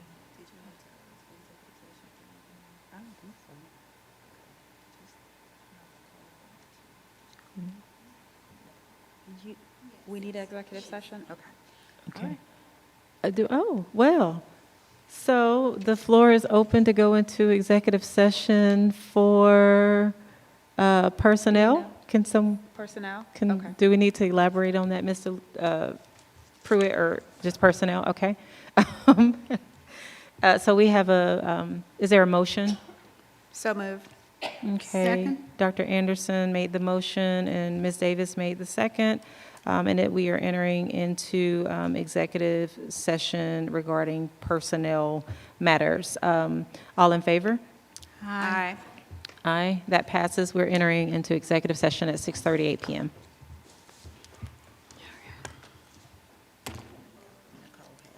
What's that?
Good evening, everyone. I think we are ready to get started with our January board meeting. We will start with roll call. Yes, Madam President. Heidi Hensley. Mary P. Bagby. Linda Davis. Here. Dr. Patricia Yeager. Here. Tim Denson. Here. Dr. Mumby Anderson. Here. Dr. Lakeisha Gant. Here. Nicole Hull. Here. Mark Evans. All right, looks like we have a quorum and we can proceed with the agenda. We will start with our silent meditation and Pledge of Allegiance, beginning with the silent meditation. And for the Pledge of Allegiance, the flag is to the front of the stage and the left of you.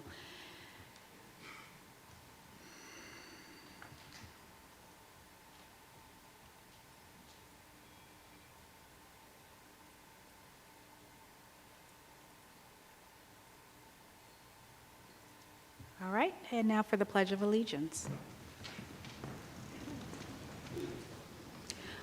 I pledge allegiance to the flag of the United States of America and to the republic for which it stands, one nation, under God, indivisible, with liberty and justice for all.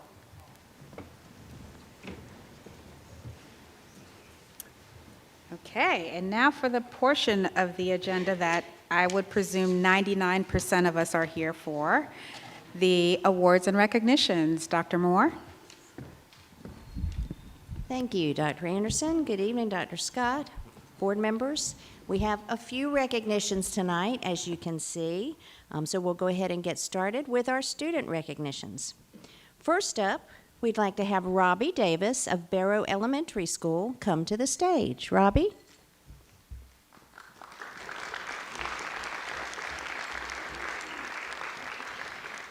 Robbie was one of 13 third grade students at Barrow under the guidance of teacher Sarah Clark, who participated and performed well this past fall in the nationwide Noetic Learning Math Contest. We are recognizing Robbie specifically tonight because he had the top score among all third graders in Georgia. Yeah.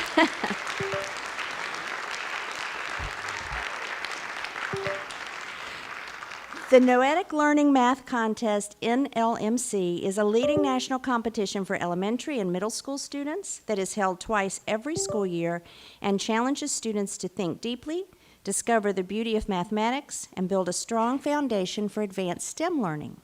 In addition to winning first place among all third graders in Georgia, Robbie also made national honor roll by placing in the top 10% out of all the more than 33,000 students in 619 schools across the United States who took part in that competition. Wow, Robbie. That's pretty important. You're the next John Nash, huh? Congratulations. Now, at this time, I'd like to invite Robbie's parents and any teachers or principal, Dr. Sabatini, I know you're here, please come up. And board members, I think you need to get your picture taken because I believe one day we're going to say, I remember when little Robbie was there and he got that award. Robbie, you're pretty impressive. Congratulations. You're very welcome. Thank you.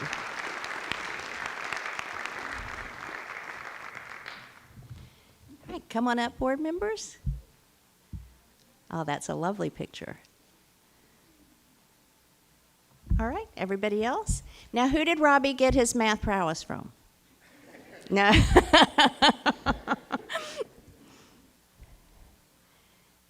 All right, squeeze in there and look this way. I'm telling you, one day we're going to pull this out of the archives.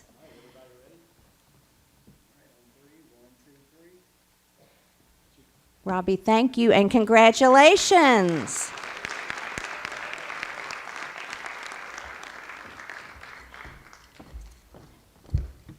All right. Thank you. Next, we have a big group of students as we'd like to recognize our winners of the 25-26 MLK Art and Writing Contest.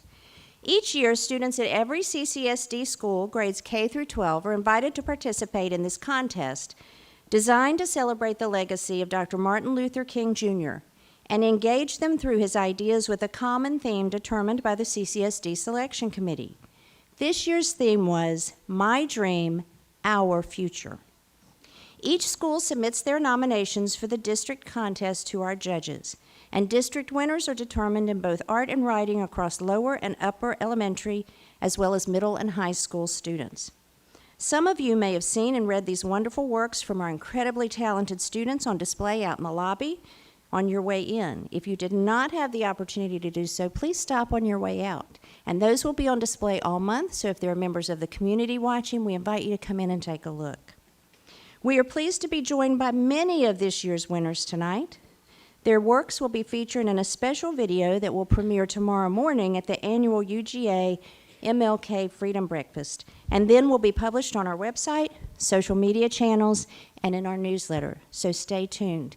As always, it does not disappoint, and these students really brought their best.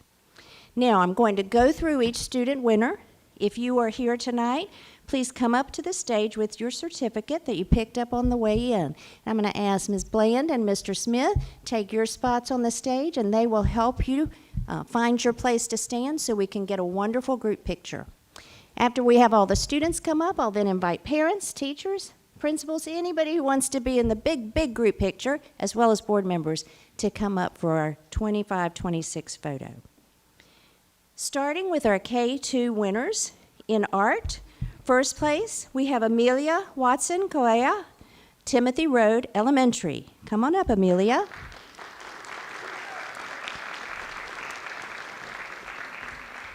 Second place, Elizabeth Orr, Barnett Shoals Elementary.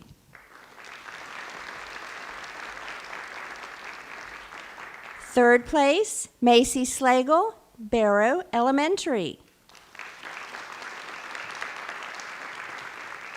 An honorable mention, Evelyn Gustafson Pruitt, Winterville Elementary.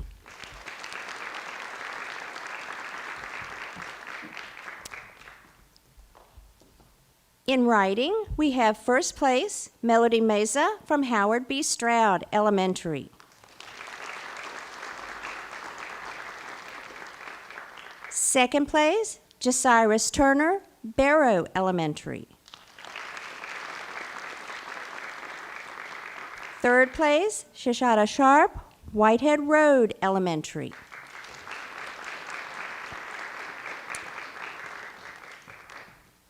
An honorable mention, McKenna Washington, Gaines Elementary.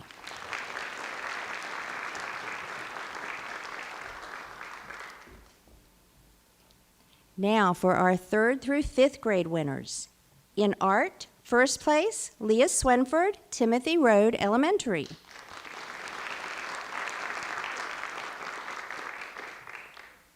In second place, Gabriela Martinez Rosales, J.J. Harris Elementary.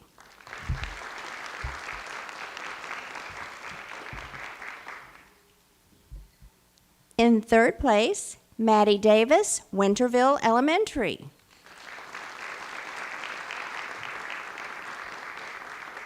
An honorable mention, Virginia Hahn, Whit Davis Elementary.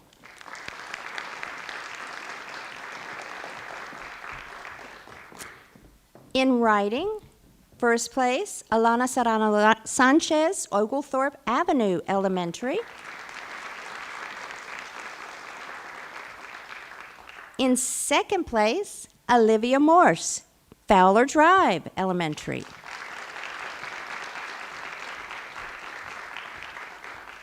In third place, Kiara Alonso Valencia, J.J. Harris Elementary. An honorable mention, London Clayton, Whit Davis Elementary.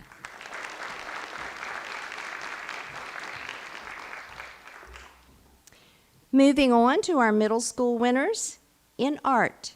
First place, Haley Wallace, Hillsman Middle.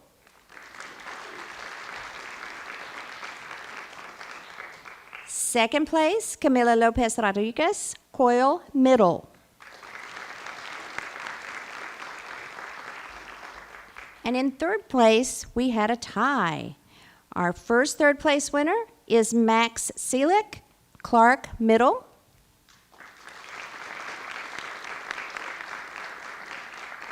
And our other third place is Neymar Rodriguez Martinez, BHL Middle.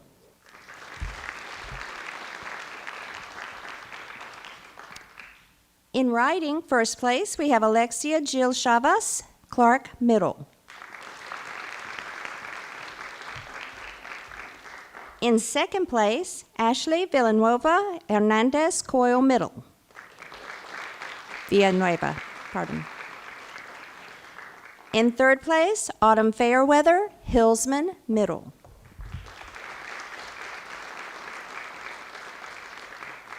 And honorable mention, Eloise McDaniel, 6th grade, BHL.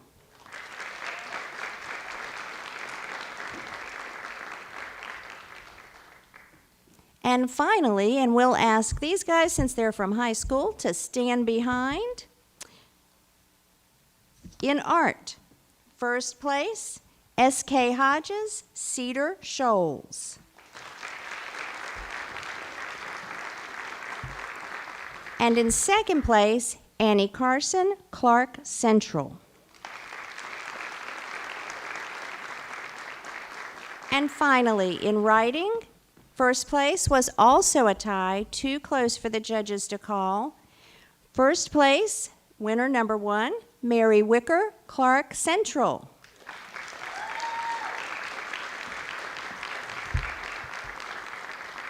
And also first place, Ariana Ellison, Classic City. Second place goes to Katie Kulik, Cedar Shoals. And third place, Tanaya Johnson, Classic City. Let's give another round of applause to all of these winners. Okay, now squeeze in just a little. Now squeeze in just a little bit. We're going to take one picture of all our winners. I'm going to tell you about one more honor, and then we're going to invite parents and teachers, principals, and board members up. Look at Scott. Say, I'm a winner. I would also like to mention that Camila Lopez Rodriguez of Coyle, Camila, raise your hand. There she is in the middle. Had her art, which you see up on the screen now, selected as the t-shirt design for this year's MLK Day of Service to be held on Monday. So, yes, please. Congratulations, Camilla, and we look forward to seeing your artwork on everybody walking around town soon. So, congratulations. All right, parents, teachers, principals, come on up. We'll get you to stand behind, and board members, if you will make your way up as well. Again, what we have in front of us is our dream, our future, right? When we look back on this, we'll remember the wonderful work you did and the wonderful thoughts and art you shared. Oh, sorry. It's okay. I thought you were Mr. Thompson making me fall.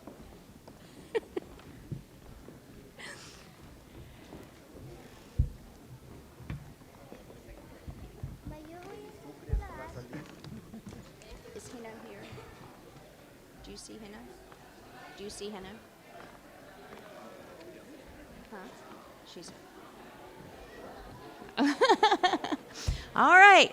Squeeze in there. There we go. Now, everybody look at Mr. Thompson.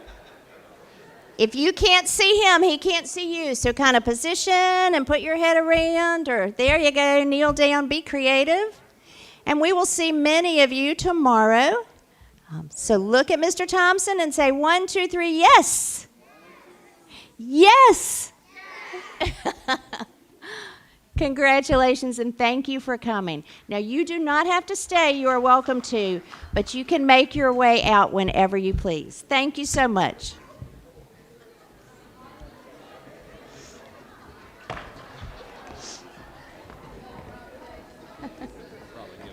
Yeah.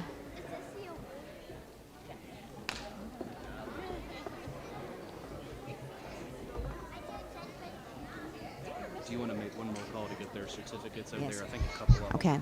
And if you came in a few minutes late, please pick your certificate up over on the tables against the wall so you can take them home with you.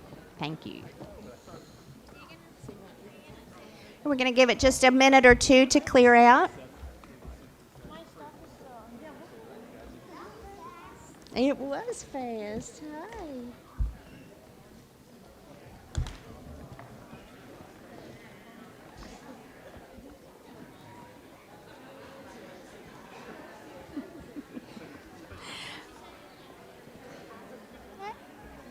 Okay. Now we'll move on to a couple of staff recognitions. First of all, we will recognize our January Employee of the Month.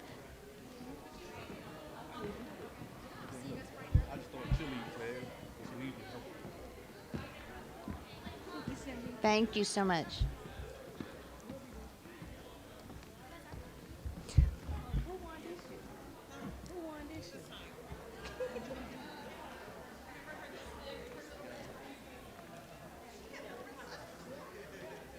All right. Our Employee of the Month for January is Genoveva Gonzalez, Student Information Support Specialist in our district office. Heno, if you will make your way to the stage.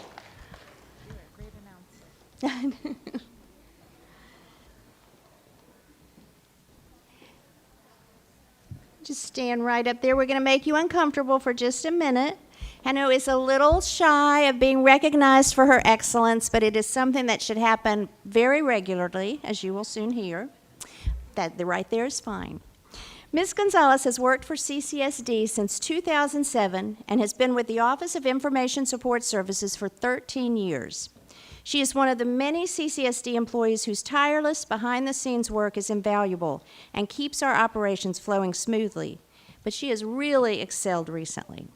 In her role, Ms. Gonzalez assists families with setting up and making changes to their parent portal accounts and also provides training and support to schools to provide the same assistance and maximize the use of our Infinite Campus system so that families and students can get the information they need when they need it. She also keeps our students safe by making sure the people who can pick up students are correct and the people who can't pick up students are correct and other things like that. Up until recently, we had 3 people in our SIS office, but due to retirement and job change, we have come down to 1 lone person, Heno.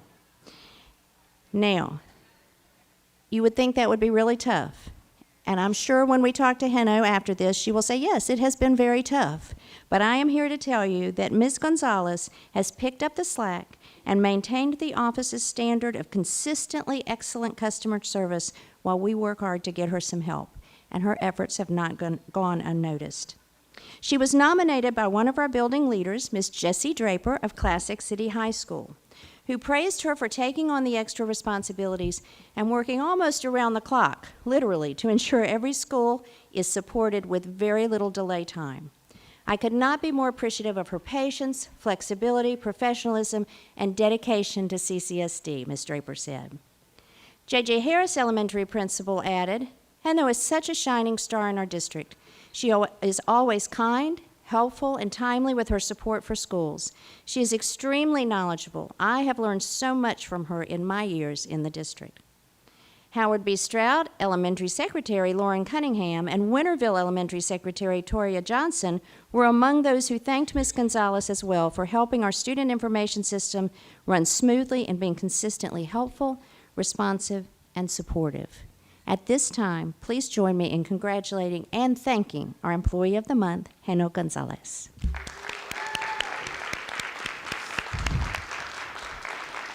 Now, Heno, if you have family members who would like to come up, they may come up now. Come on up, Heno's family members. You don't have to, but they can. And I'm going to make you all walk one more time. Come up and let's get one last picture. Well, there'll be one more. I know it's not true. Heno, we also have a big bag of prizes for you. We want to thank the Athens Area Chamber of Commerce and local businesses for once again supporting our Employee of the Month by contributing to the winner's bag. So take that. We'll take a picture of you.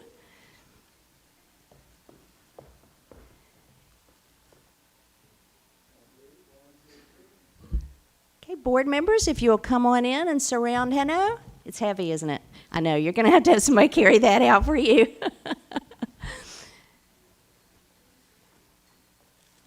Come on in. Come on over. And Hanno, again, we cannot thank you enough for your enthusiasm, your positive attitude, your can-do attitude, and just your dedication to our students, faculty, and staff. We appreciate you greatly.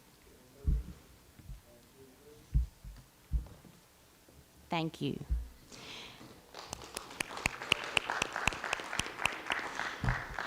As a reminder, any member of our community may nominate any full-time CCSD employee with at least 1 year of service for this award. You can go to the link on the screen to get started on your nomination now, because February will be here before you know it. And finally tonight, we'd like to recognize another one of our dedicated support staff members, David Diaz, receptionist and after-school program coordinator at Johnny Leigh Burks Elementary, who back in November was named a winner in the 6th Annual Georgia Leadership Institute for School Improvement, GLISSE, Hidden Heroes online voting campaign. Mr. Diaz, please join us on the stage.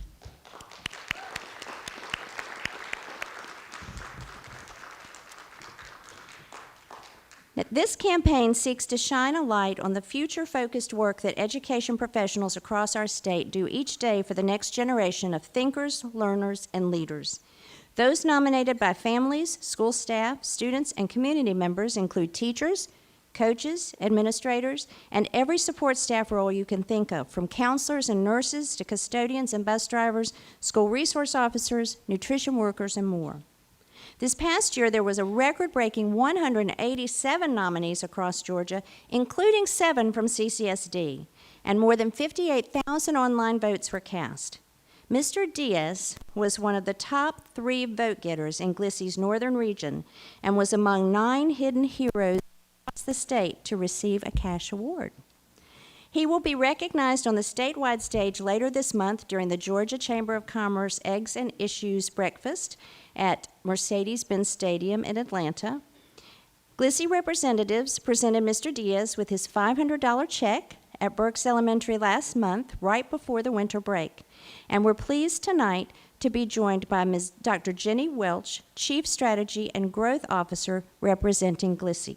At this time, I'd like to invite any family members you have, as well as Dr. Welch, to the stage for a photo. And then we're going to allow Dr. Welch to talk to you for just a moment. Board members, I hope you've gotten not too comfortable, because we're going to do one more picture. It's just not fair to have one person not have their picture, right? So, all right. Yes, please. Is there anybody else you'd like to come up? We're good. Okay. Congratulations, Mr. Diaz. We were so thrilled to hear that you had won. Very well deserved. And board members, come on up. Stay right there. Yep, stay close.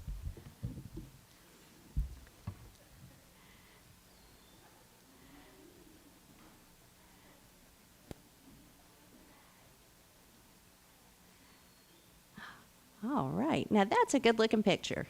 Ready? Get in there where you can see. And there we go. Everybody look this way. Thank you. And at this time, I'd like to invite Jenny to the microphone to share a few words with us. Again, congratulations, Mr. Diaz.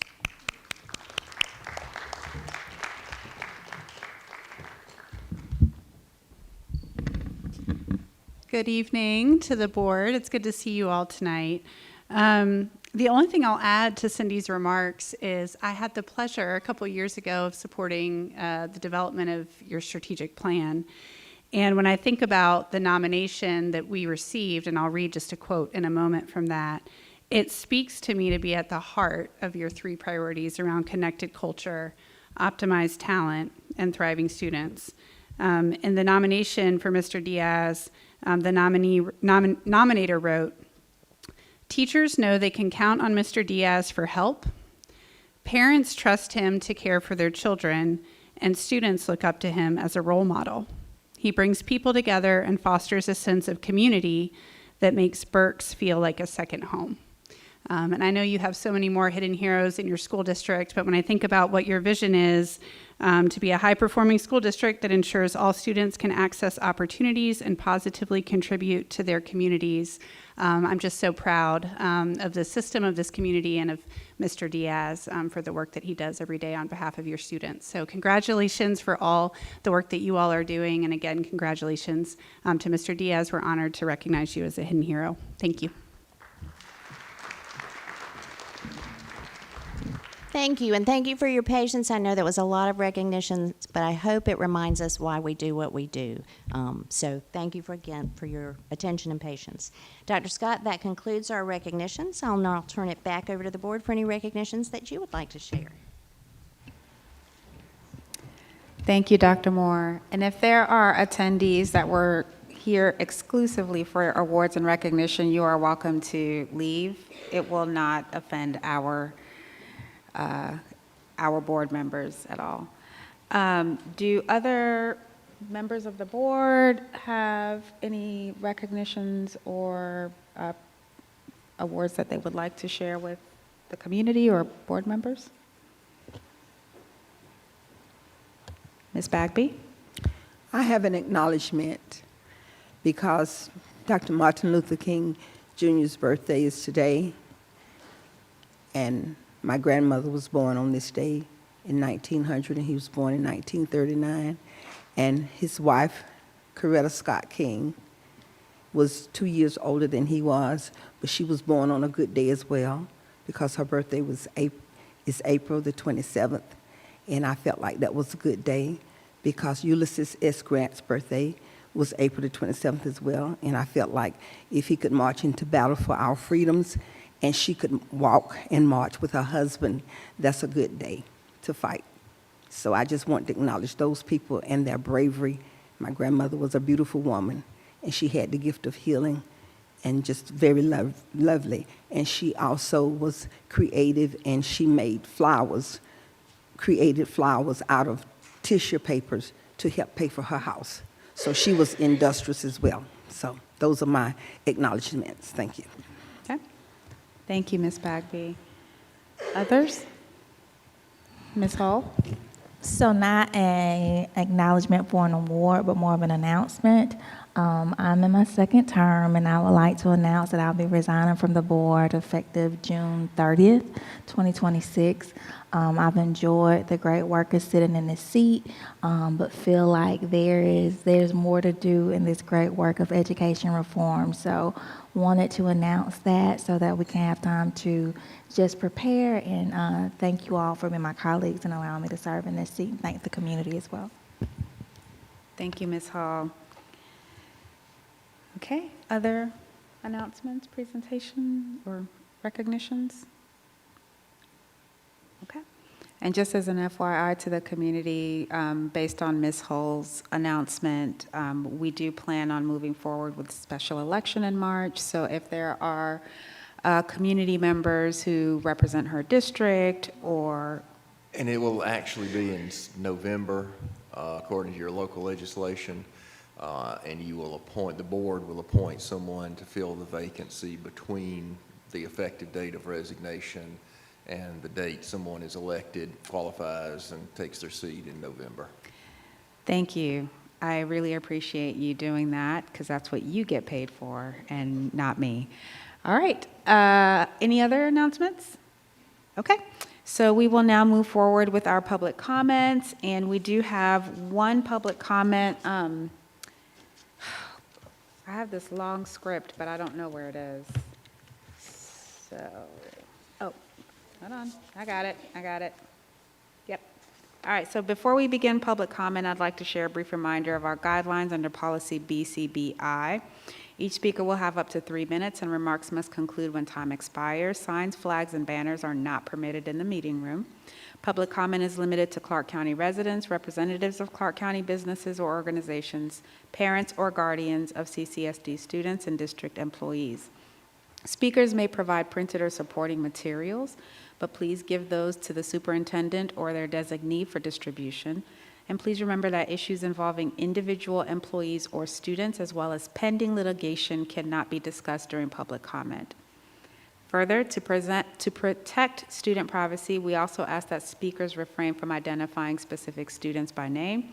Disorderly or disruptive behavior, including yelling, excessive noise, profane language, or similar demonstrations will not be permitted as it disrupts the meeting and the ability of others to participate.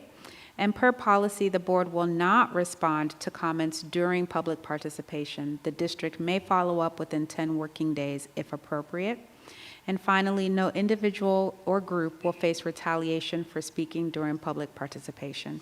Thank you all for helping us maintain a respectful and orderly environment. And now we have our singular public speaker, unless there are others who did not get to sign up, Mr. Alvin Sheets.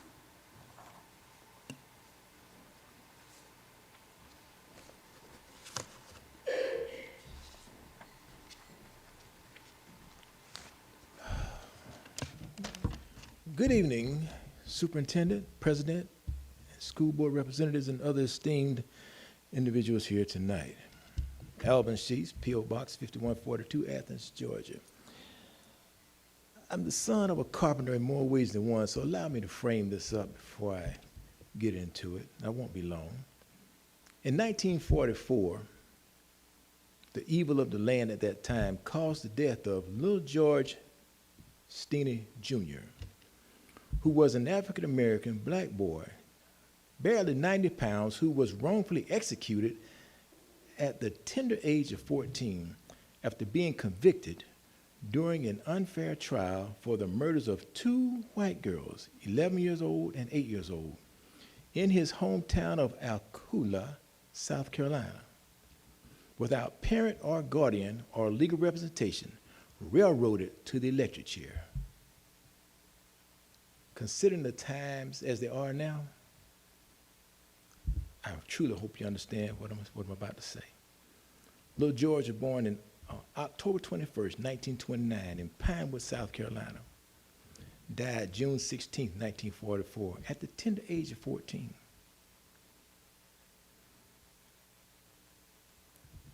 He still holds the record of being the youngest American executed and exonerated. He was exonerated in 2014, folks. Now, I understand that there's some state statutes in place that somewhat prevents the request that I'm about to share with you. But because this policy and law does not make it right, the NAACP, along with others, are asking that you change the policy so that no child can be questioned or investigated or interrogated by law enforcement on school property without parent or legal guardian present. I understand that there's state laws in place or policies. However, at the least, Clark County can put in its policies that it is the school board's preference that a parent or legal guardian be in place if a child is going to be questioned, interrogated, investigated by law enforcement, especially under the existing times that we're dealing with now. And as well, I'd like to ask that you continue to move forward with the best interest and use of West Broad Street School for the good of our children. With that being said, I wish you a happy new year. Continue to do the best that you can for the good of our children in this community. Peace be with you. Thank you. Okay, that concludes our public comment for the evening. Are there members of the audience who did not get to sign up? Okay.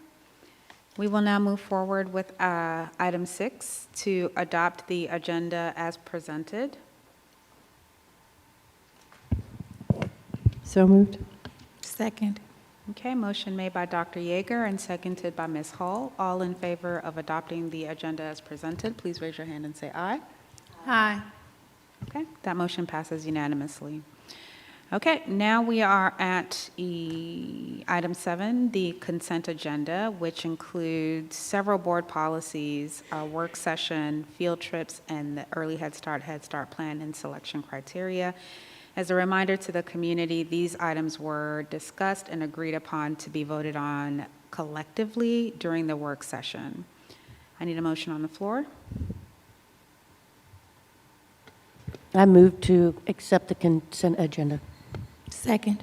Okay, motion made by Ms. Hensley and seconded by Ms. Hall. All in favor of approving the consent agenda as presented, raise your hand high and say aye. Aye. Okay, that motion passes unanimously. All right, now we are at item 8, and this is the business items for individual vote. And first up is the election of the Board of Education president. I can't remember the specific policy, but there's a B policy that mandates the board to elect a new president every 2 years. My term is up, and so this would be the election of the board president for 26 and 27. I don't remember the meeting, the work session discussion, but I think that there are a couple of names on the ballot. Only one.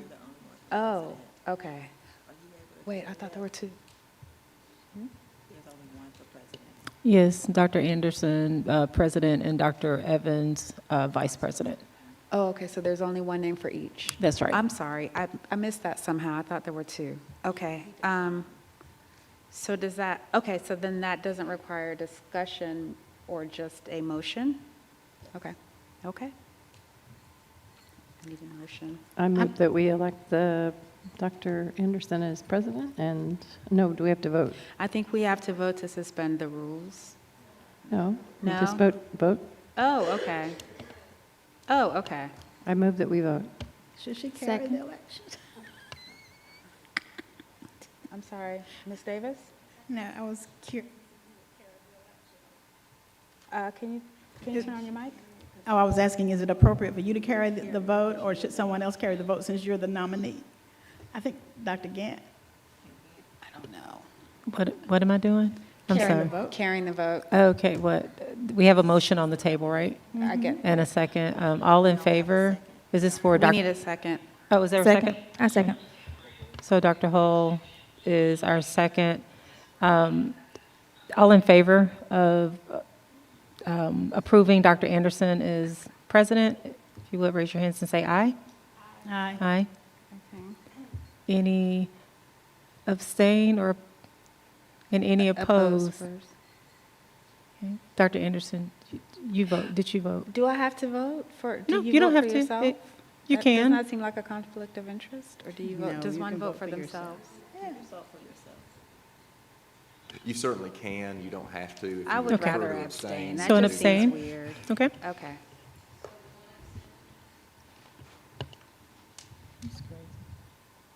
And it's back to you, Dr. Anderson, for Dr. Evans, I think. Okay. Did that motion pass? Okay, motion passed. Now we are on to item B, the election of the Board of Education Vice President, and there is one name on the floor, so we need a motion. I so move that we accept Dr. Evans, Mr. Mark Evans, as our vice president for another 2 years. Second. All right, motion made by Ms. Davis and seconded by Ms. Hall. Any discussion, or should we go ahead and vote? All right, we're ready to vote. All in favor of Mr. Evans for continuing a 2-year term of vice president, please raise your hand and say aye. Aye. Okay. Looks like that motion passes unanimously. I don't know if did he? Okay. Oh, so he voted for himself. Oh, you see, okay. I just want to put that on the record. Okay. Which in Mark's defense, actually, there's a statute if you're running for, well, actually, even for this, if you're running for Board of Education or any office like that up to state, you're deemed to have voted for yourself, so that if nobody votes in the election, somebody gets elected. Oh, interesting. Okay, so I didn't really abstain. I just did it for my own self-interest to look better to the community. Okay. All right, now we are on to item C. 8C is the November 2025 financials. Mr. Greiner?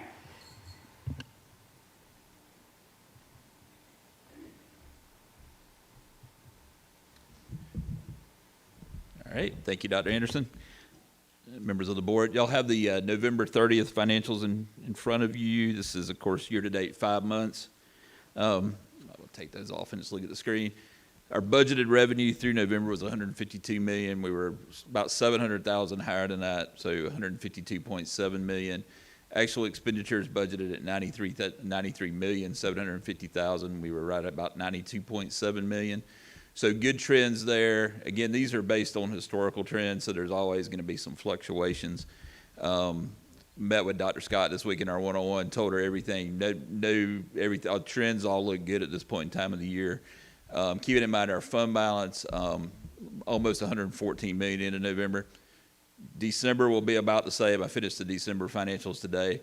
January is when it'll start going down. The only revenue source, the main revenue source we have is our QBE funding starting in January. We've received about 85, 86% of our property tax revenue. The rest of that will come in. We always get close to the 100% on that. So, but January through June is mostly just QBE funding. And then our expenses are kind of, 20, 21 million a month. So you'll start to see fund balance kind of trend down to where we thought it would, around 55, 56 million at the end of the year. So I'll be happy to answer any questions y'all may have.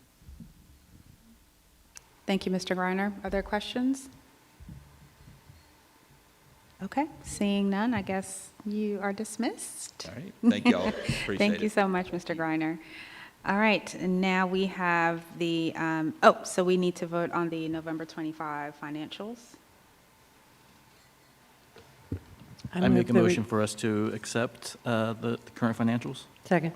All right, motion made by Mr. Denson and seconded by Dr. Yeager. All in favor of approving the November 25 financials, raise your hand and I say aye. Okay, that motion passes unanimously. Now we're at policy DG, depository of funds, and there's a recommendation to adopt, and I did miss the portion of the work session where this was discussed, so I'll put a motion on the floor, and then if somebody can kind of get everybody up to speed, that'd be great. I need a motion.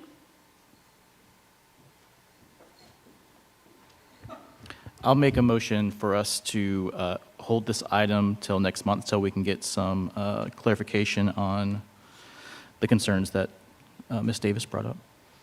Okay. Second?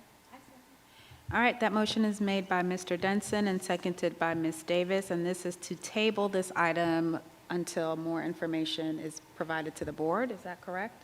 Yes. Okay. Could anyone elaborate on, now that the motion's been seconded, can someone elaborate on what we need from the district so everybody's clear? It's in our, I made the entry in our board document in our spreadsheet, and it was simply to identify those instances where we have either MOUs or some type of contract with people who do collect funds on behalf of the district and on behalf of the children, so that we can see where that depository lies and if that is in compliance with our policies. That's my shortcut to it. Okay. And are all the board members clear on that request, and everybody was leaning towards yes on that? I hope so. Okay, if there's anyone who has any questions about it, can we just go ahead and put it on the floor so that this can get cleared up before the vote? I can read it to you. Okay. Mr. Denson? Yeah, I brought it up during the work session, but yeah, definitely clarify. Just, again, I think it was the inconsistencies with this policy that are potentially happening between the Athens Area Community Foundation funds going into the Career Academy, in which that just seems to not be consistent with this policy. Okay. All right. Any other thoughts? Can I get clarification on that? Sure. So just to clarify, what you're asking is that within the policy that we make a note that if we are working with an outside entity, that we, within our MOU, we would identify how those funds would be received, not that we would no longer do that. Exactly. Is that correct? The Okay. policy doesn't state that we Okay. have those other depositories. Okay. And so that's the misconception. And the genesis of this is simply that I work with a lot of groups in the community who want to do business with our district.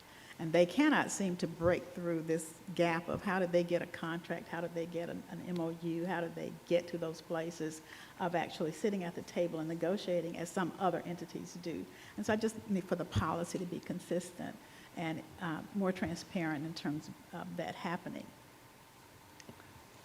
So now this policy is just about how we deposit our funds. And so Exactly. it wouldn't get into that specifically, but we could within that note, because I don't think that we need to put specific organizations Oh, within the absolutely not. policy, but we would just note that any MOUs or contracts that we enter into with other outside agencies to collect funds on behalf of the district, that there would be systems and structures in place that are in alignment with our policy around the deposit of funds. Is that correct? Absolutely. Even if it's Okay. a separate entity, it needs to just allow that to be a part of the policy so that we'll know.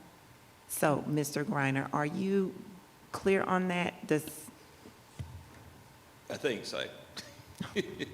I mean, I'm trying to think how to word it. 'Cause I will say that, and I mean, I know we have the policy, so we need to maintain it. When you look at other districts, this policy doesn't really, I couldn't find many districts that still have this policy. But I think we can tweak it to that language. I think to clear up some of the community or Career Academy, and I'll have to refresh my memory, and I can reach out to Mr. Molina. I think what I was referencing earlier with Georgia Power, there are certain vendors that I think the Community Foundation actually paid directly, where that money never even went to the Career Academy or to the school district. I think their advisory board at the Career Academy would sign off on those expenditures, and they had formal documentation of that, and then the Community Foundation would actually issue a check out of those funds that were deposited, say by Georgia Power, because they were specifically for a certain pathway or equipment that was being, like Caterpillar, I think, did the same thing with the Career Academy. So I think we'd have to just figure out, we can work, Dr. Scott, you and I can work, we can work with Mr. Pruitt, we can come up with verbiage to put in there. So Sounds good. essentially, this will go for a third read, and then it'll go back out for public comments. Okay. Mr. Denson? And just to clarify, I mean, I just want to make sure that if we have these policies on, that we are operating by them. So I mean, if it makes more sense if other districts don't have this language, therefore, I mean, that would also be fine. But my concern is that we do have this language that says all monetary donations to the school district shall be handled in a similar way. And what I'm hearing is those funds are not being handled in a similar way. So just want to make sure that, again, we're consistent with our policies. And I don't know that we know that they aren't being handled. We're just saying that they don't come through our bank accounts. They go through the Athens Community Foundation account. So as far as the deposit of them, then that goes directly to those foundations. And so we aren't saying that it's not handled in the same way. It's saying that it's not handled through us. Right, but then the sentence before that says that shall be deposited in accounts maintained by the district.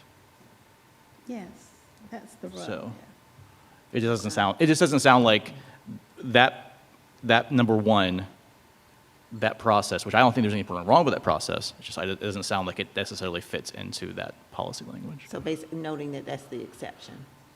I guess, yeah, whatever it is, as long as, I just want to make sure that if we're going to have this policy, we're going to vote on it, we're actually Doing it that following it, way. yeah. I got you. I think we're good. Yeah, we're good. That makes sense. I think that is kind of the one exception. I think there are people in the community who donate to the Community Foundation accounts that are in our CCSD name, and then we request the funds from the Community Foundation, but they get deposited here. I think that's the one exception I could think of where the funds got deposited there, they didn't come here, they went straight to a vendor from the Community Foundation. And that was just the unique nature of the Career Academy, I think. So, yeah, got it. Thank you. Okay.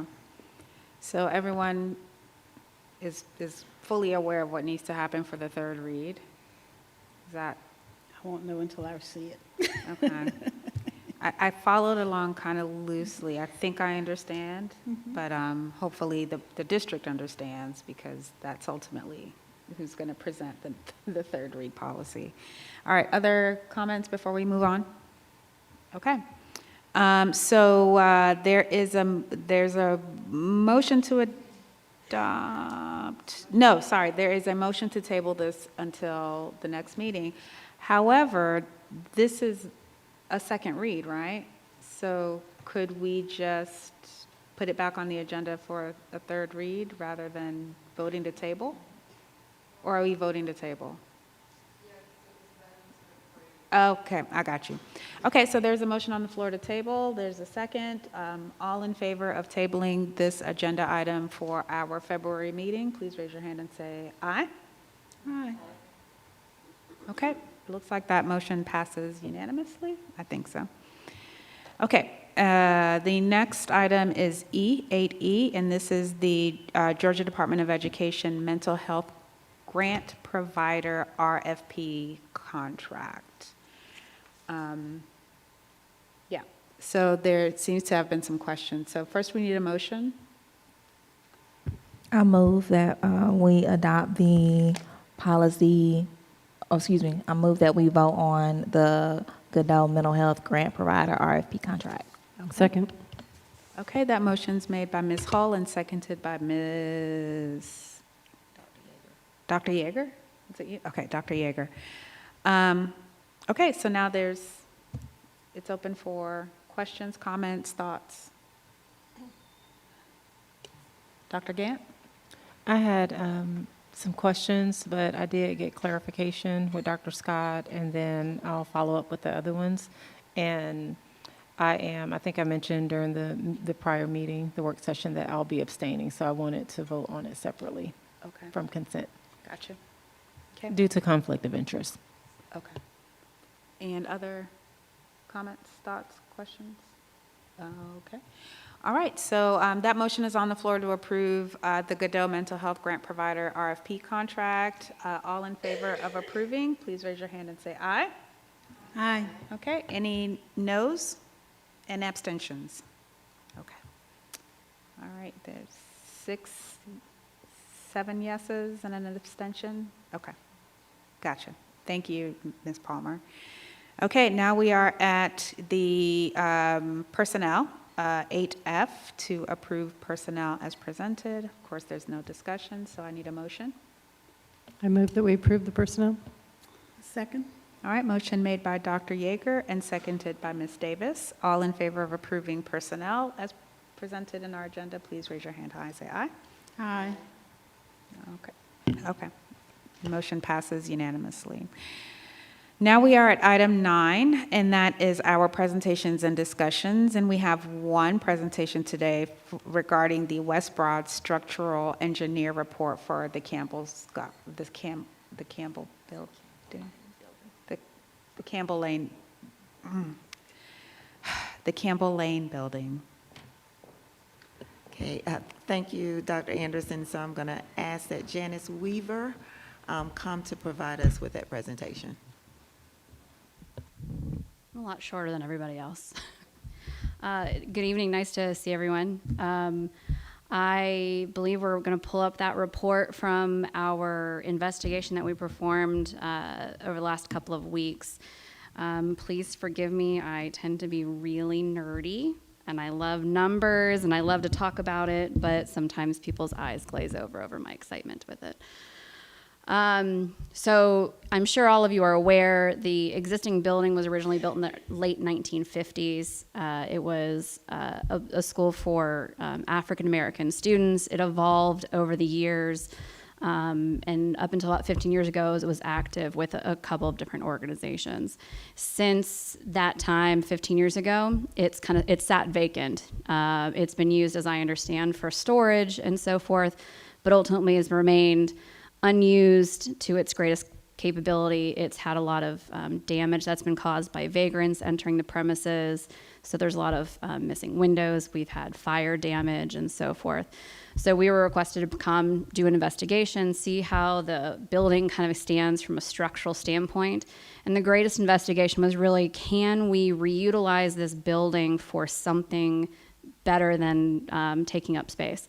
So the request came for looking at the possibility of using 3 different construction labs, for the building. So we kind of looked at the existing conditions to determine, are we in a place where it's a safe building that you can actually reutilize? Our investigation is, as it stands right now, to be utilized for a school per current code conditions. It is in a reasonable condition. It is acceptable to continue to use for a school environment. That would be a K through 12, for example. For construction labs, essentially there's a lot of modifications that we would recommend to be done to get it up to an acceptable place for use. Construction labs have a little bit higher loading conditions. Obviously there's different equipment, a lot of material storage and so forth. So to place those at certain areas, we would have to make sure that that is brought up to code more specifically. Again, I can go into all of the nitty-gritty details. As a structural engineer, we look at how the materials are behaving, but in terms of how the space is best used, that's not, I have lots of ideas of things that could be done, but that's not necessarily our forte. But the building's in good condition, has great bones, but to use as a, it's not community, it's the career center programs, we'd recommend a lot of modifications and ultimately potentially bringing it to one lab, maybe two, to be located at the lower floor, raising the floor, potentially the elevated floor, to give you more headroom for all of your equipment for the construction lab and so forth. But again, to raise that floor would be pretty extensive modification. Like I said, I can go into all of the nitty-gritty details. I didn't know if people had specific questions on the opportunities to make modifications. Yeah. Do board members have questions? Okay, first, I saw Ms. Davis's light come on first, and then Ms. Bagby, you're next. So I understand that you're saying this is the, which building is this? The Campbell Lane building. Yep, it's the two-story steel building, not the front building that's all wood. And as I understand, I haven't been inside of it, is in not great condition. Okay, and so it can handle the modifications recommended for the extension of the Career Academy construction pathway down there, is what I'm hearing you say? It depends on what the modifications want to be, and that comes down to what the space planning could choose, to become. The construction labs and these different career labs require a minimum 3,000 square foot space, as well as an outdoor space of 1,000 square feet that you have to have direct access to. Mm-hmm. The current footprint of the building is about 8,500 square feet. So again, you certainly can't put 3 labs on the first floor. We have 2 circulation towers with stairs that go up to second level. When you start taking out the stairs, we're down more around 7,200 square feet. When you think about having to put hallways and connections, we're getting really very close to 6,000 square feet of probably usable classroom space on that first floor. So best case scenario, again, I'm not a space planner, you could get two labs on that level. The challenge we have, in my opinion, is the current column loads or column lines, they're spaced at 8 feet on center in 2 directions. It's got a beautiful center corridor, which is for classrooms on the north and south side. It's great, but for a construction lab, I really think it's going to be very limiting in terms of the large equipment that will have to be used, students wanting to be maneuvering around that equipment safely and appropriately. It is going to put limitations to how much space those classrooms can really utilize. Mm-hmm. So those column existence, they're great, they're in good condition, but for what the purpose wants to be, I see a limitation. Removing columns, raising floors, all of that can be done, but none of it can be done without, in my opinion, some significant augmentations. If you start removing columns, you got to start putting new framing inside. I know I had an opportunity to speak with Dr. Scott earlier. I like to call it the ice cream carton method, where you leave the outside and you scoop everything out on the inside. The opportunity exists that you can leave that facade, which truthfully, again, as a historic building, gives you an opportunity to kind of preserve the original history, but give a product that's going to be best serving students in the community. Okay, Ms. Bagby? Thank you. You said we could use it as a school. What are you? and you said it would be extensive to renovate. You said something about taking everything out, like gutting it, for a lack of terms, is what I was Sure. understanding you to say. And it would be too expensive to gut it and redo it, or what? Without doing pricing exercise specifically to it, I can't say it's too expensive. But again, for the career labs that are kind of wanting to be used there, that internal gut, that full system gut is kind of, again, in my opinion, was probably your best path forward for the students, the community. But to use it as just a regular school, which it was originally designed for, I don't think there's an extensive amount of modifications that would be required. It'd be pretty limited to adding some additional frames, some additional braces to just stiffen up the components in the one direction. But again, that's if it was to be utilized kind of just as a standard K through 12 school without any special need, not special needs, but special requirements. Thank you. All right, any other questions? Mr. Denson? Thank you, Madam President. Appreciate y'all doing all this work. Very, very helpful. And, my hope was that we could just review this building and see if it was still in a state that we could use it on this property, retain its historical elements there, that we can still tell the story of West Broad and that community, and its racial history within our Georgia education system. And so, my hope here is that, that we can move forward here. I think we already were in a bit of a flexible way. I think definitely the construction pathway is something we are wanting to see there, but it sounds like this building still being in a very useful kind of way, having good bones, being in good condition. I would love for us just to find ways that we can utilize this within that project, whether that is part of the construction pathway, or we talk to the Career Academy about some other extra element they would like to see added in that could maybe this building could serve for some other way. But I'm just excited to hear that this building is, the internal condition is better than we thought it was, and that hopefully we can preserve it and make it be a part of this West Broad vision that we're trying to revitalize. So. Okay, other thoughts, questions? I did have one final comment I'd be remiss to not identify when we start tweaking out these different modifications. I don't know how many members have been able to be inside of the building, but obviously there's been, having sat vacant, there's obviously some organic growth that's infiltrated the system because it's been left unattended to, unmaintained, and exposed. So ultimately, the entire roof, not only from a roofing material, but honestly, all of the decking would have to be removed and replaced. But again, that's predominantly isolated to the roof system. The elevated floor is far more contained in certain areas. Mm-hmm. Okay. Thank you. And are there follow-up questions based on that last piece of the presentation? Okay. Gosh, I just want to say it's okay, good Ms. news. Davis. So thank you. I appreciate that. You're welcome. Okay. Any others? Okay. So I guess to summarize, it's got good bones, but it would need major modifications to fit the use of what we're proposing to move forward. For 3. Gutting and all of that. Correct. And I guess that's the bulk of what you're basically, okay. Yes. I just want the conversation to at least come away with something tangible that we all are kind of understanding. Yeah. Okay.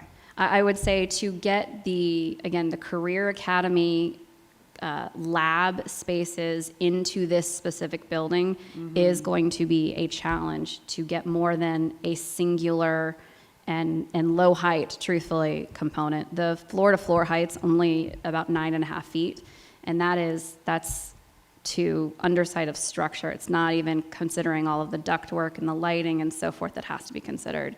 So a lot of this construction equipment has a lot of height to it, height clearances that have to be considered. There is a possibility you could raise the floor, but there will be limitations on how high the floor could be raised to be able to make sure that the system stays it maintains its current integrity without, again, going to the next stage of augmentation and so forth. But again, it all comes down to how it wants to be planned and spaced and so forth. There's a lot, like I said, the bones are very good. I personally love old buildings, and I love being able to see what, they have inside of them. So I think there is a lot that could be done with this. But it just depends on who wants to lay that out and make those plans, and again, to make it the best thing for the students in the community. Okay, thank you. That was very succinct. Really appreciate that. Thanks. Okay, that, I guess, concludes that presentation. Oh, Dr. Gant. I do have a follow-up question based on your question. I guess it would be for Dr. Scott.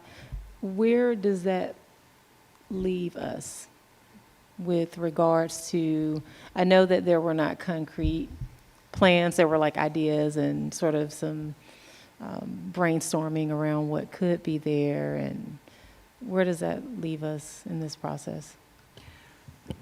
So our goal today was to allow you all to get the assessment of the Campbell Lane building, because that was the building that was at question around whether or not we would be able to maintain that. So as far as moving forward, knowing what we know, then it would be a matter of finding out from the board if they would like for us to move forward with contracting with an architect to begin, working with the Career Academy and a building committee to begin to look at options for the construction pathway at the West Broad location, looking at the costs associated to make that happen.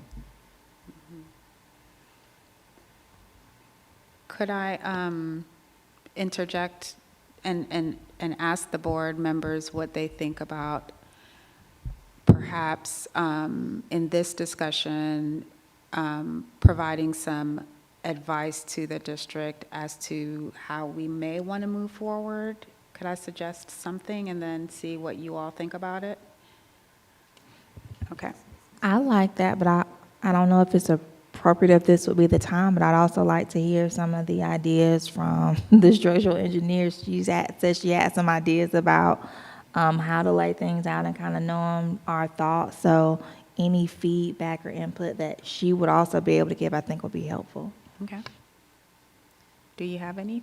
I have a couple of ideas. I'm not an architect and a space planner, so I can't say specifics. It's 3,000 square foot of hallways and so forth. But again, with some of the limitations we have, in my opinion, those 8x8 columns are really in the way.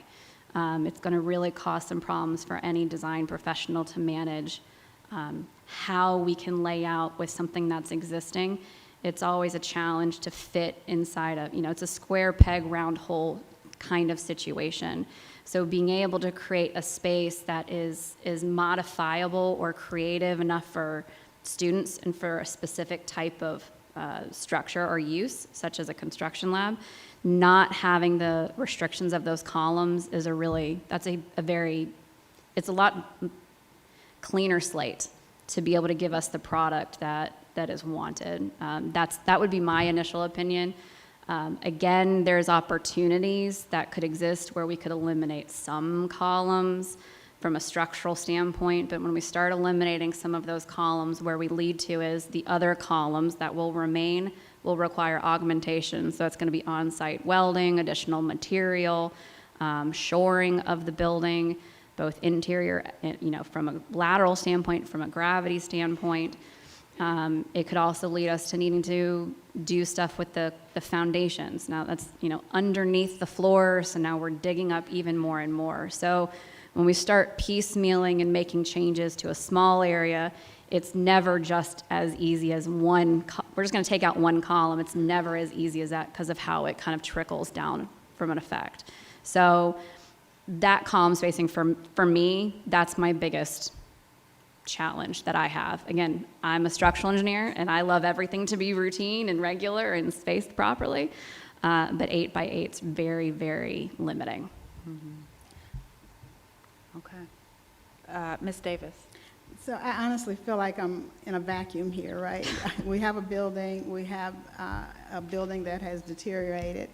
We have a plan for what we want. And so until we actually do some due diligence around how do you actually implement the plan, how do you actually start even doing the planning for it, the fact that the building is structurally sound and will require major modification is no different than any other school that we've modified since I've been on this board in 14 years. The cost is going to be based on how it's designed and how it's laid out. And I feel like it's kind of hard to speak to what we don't know. And so I'm concerned that we would do this without having first heard back from the district. Here's a recommendation. This is how we envision it based on what is required for the construction pathway at the Career Academy.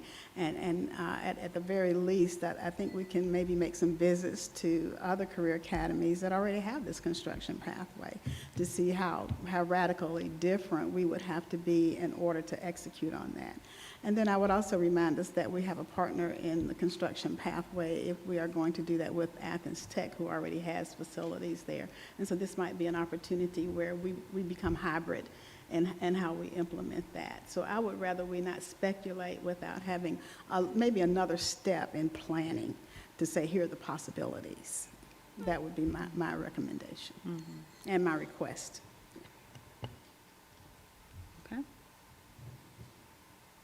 Okay. So this was a presentation and not an action item for the board.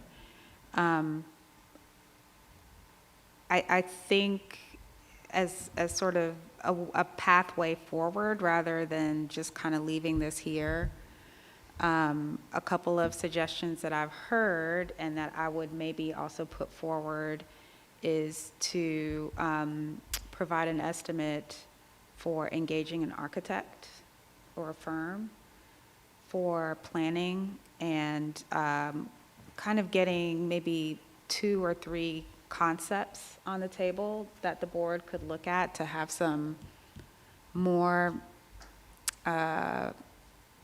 informed conversations about future potential use. And then I also heard Ms. Davis, and I think that this would be a wonderful idea, request, I don't know if it's the district itself, but to perhaps do some feasibility studies, perhaps engaging other agencies, construction firms, and career academies as to how they utilize their spaces and how we could retrofit that campus to make it usable based on some of the best practices that are out there. So those, I think, are 2 maybe directions that we could move forward without having an action item tonight, but saying these are the 2 things that we would like to see kind of push forward for future discussion. Does that sound accurate based on this conversation tonight? Does anybody want to add anything else to that? Dr. Gant? Yes, I would agree. I don't know where these 2 things fall. And so it may be after this process, but I do think at some point it could be beneficial to include the community in some way. I don't know if that's a more formalized way, like residents or people that have a connection with that, with West Broad. So I didn't want us to forget that. And then also, we recently, some of our students have, as a part of their class, they did some like re-envisioning of like West Broad, really incorporating, basically meeting a lot of different needs and incorporating sustainability and like what it seems like this could be used for. And so I think at some point it could be really helpful to have a group. I just don't know at what point of like our students who are doing the work, because they are they'll be here after us, and but also with the community, like communities or families or people that have been impacted by West Broad. So I do want to, I guess my fear is that if we move forward with like having like concepts and things like that, I think we should. I just don't know at what point we should include others, because I would hate for it to come back and then we're like at square one for the sixth time or whatever, with people or community members not feeling that they are involved or what have you. So I know both we have to make progress. So not a, you know, but we also want to be able to include the community at an early enough stage where they feel like there is some, you know, some true collaboration versus us coming and saying, okay, this is what we're doing, and now, you know, what do you think? So. Okay. I don't think that there's a world where that can't happen simultaneously. Dr. Scott? So that's exactly the process that we're planning to do, in that there would be a building committee that includes our ACCA, but then also those community members that would be a part of it. And so if I could just ask Mr. Gilbreth, if you could kind of give us an outline of the process, and you can do it from there. Oh, I'm sorry. Oh, no. Oh, we I'm hate to make sorry. you walk over. Sorry, Mr. Gilbreth. She took my mic. Oh, yeah.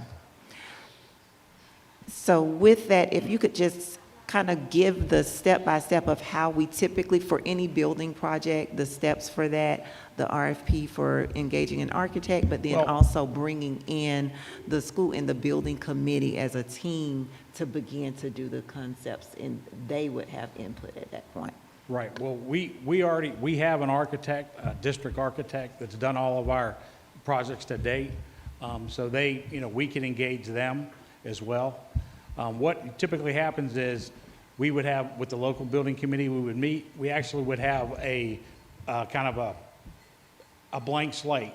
We would have the West Broad building, and you could have the Campbell Lane building, and you do a design charrette.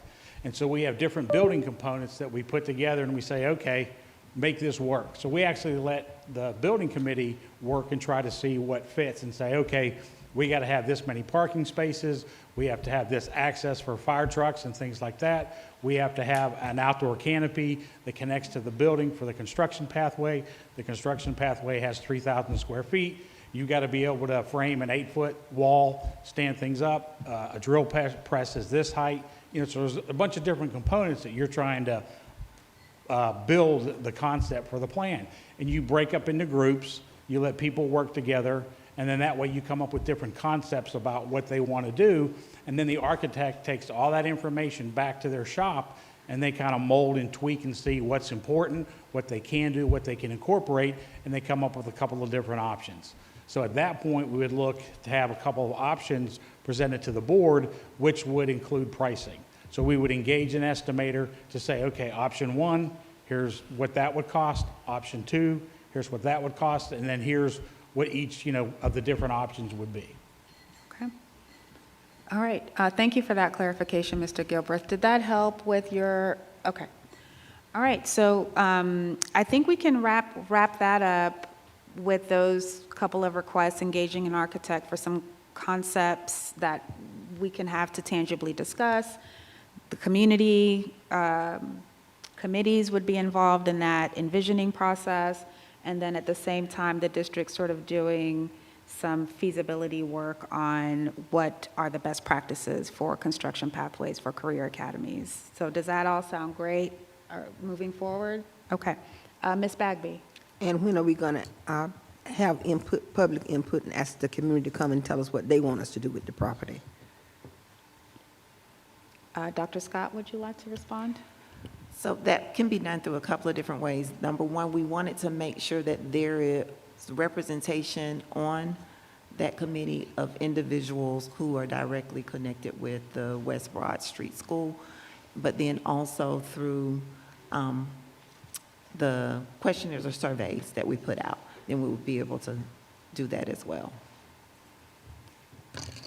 And I believe, Dr. Scott, you can correct me if I'm wrong, but there's listening sessions that are scheduled throughout the year while this is going on, and there's also a dedicated website or page on the CCSD website where community members can continuously give feedback throughout this iterative process. So there are multiple, I would say, opportunities for community engagement, including the committee, the building committee that will work with the architects. Did that help with your question, Ms. Bagby, or did you have? I'm going to assume yes. Okay. All right. Any other thoughts, or Dr. Gant? Yep, just a quick clarification. When they start the meetings, those are open to the public, although the committee is they're the group that does the work. But like, if people wanted to come and just sort of see, any updates or sort of witness what was going on or what the conversations were, they would be allowed, I would think, to do that. Yes.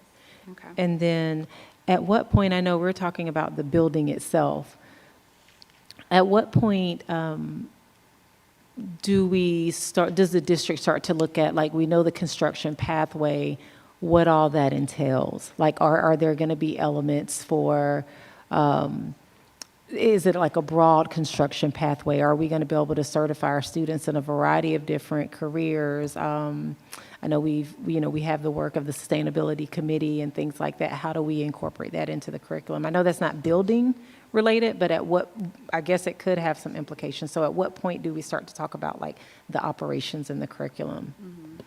So that would be done through Mr. Molina and his team, and so he would work with the state, because it takes about 2 years to even go through that process to be able to add it, but it would include a variety of different certifications that students could potentially leave with, and so that's just working with the state on identifying all of those.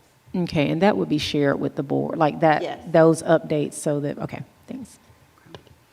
And just as a follow-up to the community involvement, will the building committee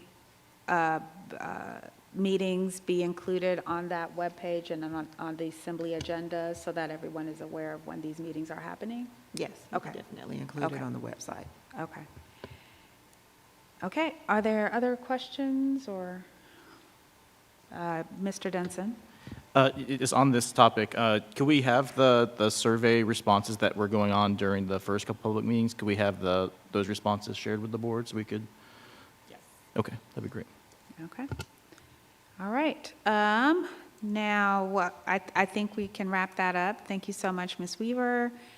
Thank you so much, Mr. Gilbreth. Apologies for making you have to walk a few feet. Sorry about that. And we're ready to move forward. Okay. Now we are at item 10, and that is our facilities update. That's why you stayed there.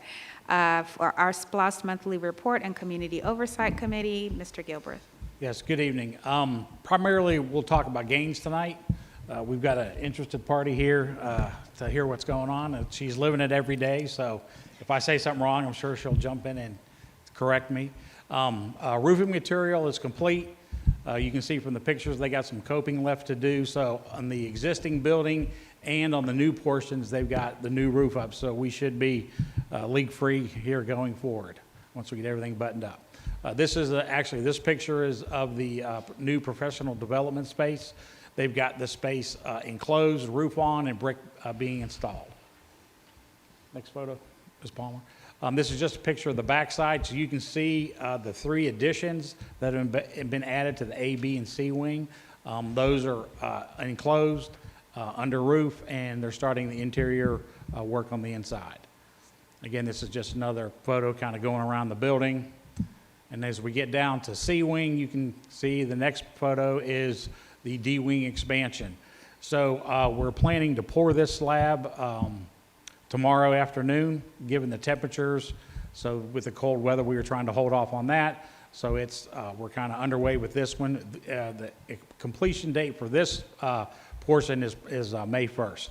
You can see underground plumbing's in, electrical's in, ready to be poured. This is the gym expansion. They've got foundations going in, and they'll be pouring that after they get the D-wing done.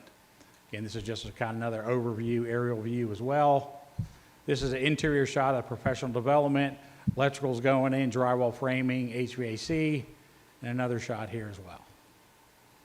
So we're just a picture of the courtyard going outside. So this is, again, we're moving pretty fast on this one. They're trying to get all the new expansion part done, so come May 22nd, we can concentrate 100% on all the A, B, and C wings, as well as the administrative space that we have to remodel on the inside. Any questions on Gaines? Okay, no questions? All right. And now the community wait, was there another item that you wanted to Well, cover? Cedar Shoals, we got some punch list items there. We're having some difficulties with the contractor getting their subcontractors to finish, and we're working through a heating and air conditioning issue with a control matter. We're getting some spikes in some electrical feeds, which is causing the units to kind of have to shut off and have to be reset. And so we're working with Georgia Power, the design engineers, as well as the manufacturers to try to get that resolved. And there was some issues with heating That's- this past week. That's the primary one, to where Okay. when they have a spike, it shuts off the thermostat, which shuts off the unit, then you have to go reset it, and we're trying to work through it. I got, like I said, manufacturers, reps, design engineers, as well as Georgia Power, putting their heads together to come up to see what we can do. Okay. Other questions? Okay. Yeah, so now we are at is that it for the? Yeah, that's SPOS? it for the Okay. facility update, yes. Community Oversight Committee? Ms. Davis, did you want to chime in, or did you want to let Mr. Gilbert? No, I think he's been I don't mind. We had a discussion again about the plans for SPOS 7, right? That was Right. something we didn't talk about today. Yeah, so SPOS far. 7 is coming up. We actually had our first meeting with school today, Bear Elementary. So the vote is in November. We will be bringing the proposed plan to you guys in the spring, probably March, April. Last time, we had a separate meeting with you where we did a presentation, went through all the schools, the needs and everything for the district. We'll do the same thing this year. And I think the only other thing that we talked about, again, was a concern about the buses. yeah, so sustainability, next month we'll have an updated, I think you guys asked for a 5-year plan, so we're working on that, which will include transportation, but also sustainability in general and all the different components that were identified in the report and how we can address those. Okay. And I have one bright spot in this already. The sustainability director, I think, that his title, director? Coordinator. Coordinator. The sustainability coordinator spoke to the recycling effort that they have been engaged in. And what was it, 3%? They were able to reduce the amount of recyclables down to 3% in one location that they have just partially implemented some measures there. And so we got to hear in the COC meeting, some of the challenges that we face when we try and implement something like this. And I think the biggest thing that I walked away with is just the matter of communicating with the custodial staff, especially, so that they're on board with exactly what we're trying to do, and then it makes it easier for them to identify roadblocks and potential things. So I felt really good about the progress that we're making on this. So at first, when he started with that, I'm like, well, that's low-hanging fruit, but okay, it's not. It's really amazing to see that kind of reduction in the waste. So Well, that was we're awesome. doing pilot programs at 3 or 4 schools for the different kind of measures Randy's trying to implement to see what works, what doesn't work, and that way, then we can roll it out district-wide. So we're kind of, taking baby steps there initially. And I want to also share, while at GSBA this past a couple months ago, it was exciting to hear one of the lead schools that are doing such a great job with their charter position. They had implemented a process of transportation. So they had low attendance at a high school, and so they implemented a double run on the buses to go and actually pick up kids in the neighborhood to see if that would help. They did that as a trial. It turned out not to be cost effective. They stopped that. And so I want us to be ready to hear from this person when we try something. If it's not right, if we're not getting the return on investment, I want us to be able to quietly walk away from that, or walk away from that with the knowledge that it was the best decision for the business and for the kids and what's happening in our budget. Okay. Thank you, Mr. Right, thanks. Gilbreth. Okay, and now we are at item 11, our information items and board community reports. We have just 2 here, and I think we have a single representative from the board for both of these. So, Mr. Denson? Yes, on the early Head Start, the main thing was the new selection criteria, which we voted on earlier as part of our consent agenda, which is great. And then glad that Dr. Yeager is going to be able to take onto that committee. And I spoke with staff for that committee earlier, and so their next meeting is January 27th.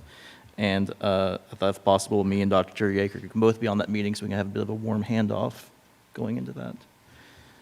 And then on the Envision Athens, we did not have a December meeting. Our next meeting is going to be on January 29th. Okay. All right. Now we are at our superintendent report. Dr. Scott? Thank you, Madam President. So again, I want to congratulate all of our MLK Art and Writing Contest winners. Their work is on exhibition out in the lobby if you want to take a look at that. And I look forward to celebrating them on tomorrow at the Freedom Breakfast. So with that, we're also excited because on Saturday, I will be joining the Athens Human Relations Council for their annual awards banquet, where several of our Clark Central and Cedar Show students will be awarded scholarships to further their education.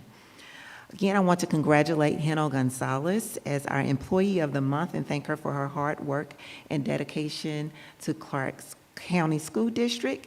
Also want to remind all of our parents who have children who will turn 4 before September 1st that our pre-K registration will open on February 2nd and run through February 6th.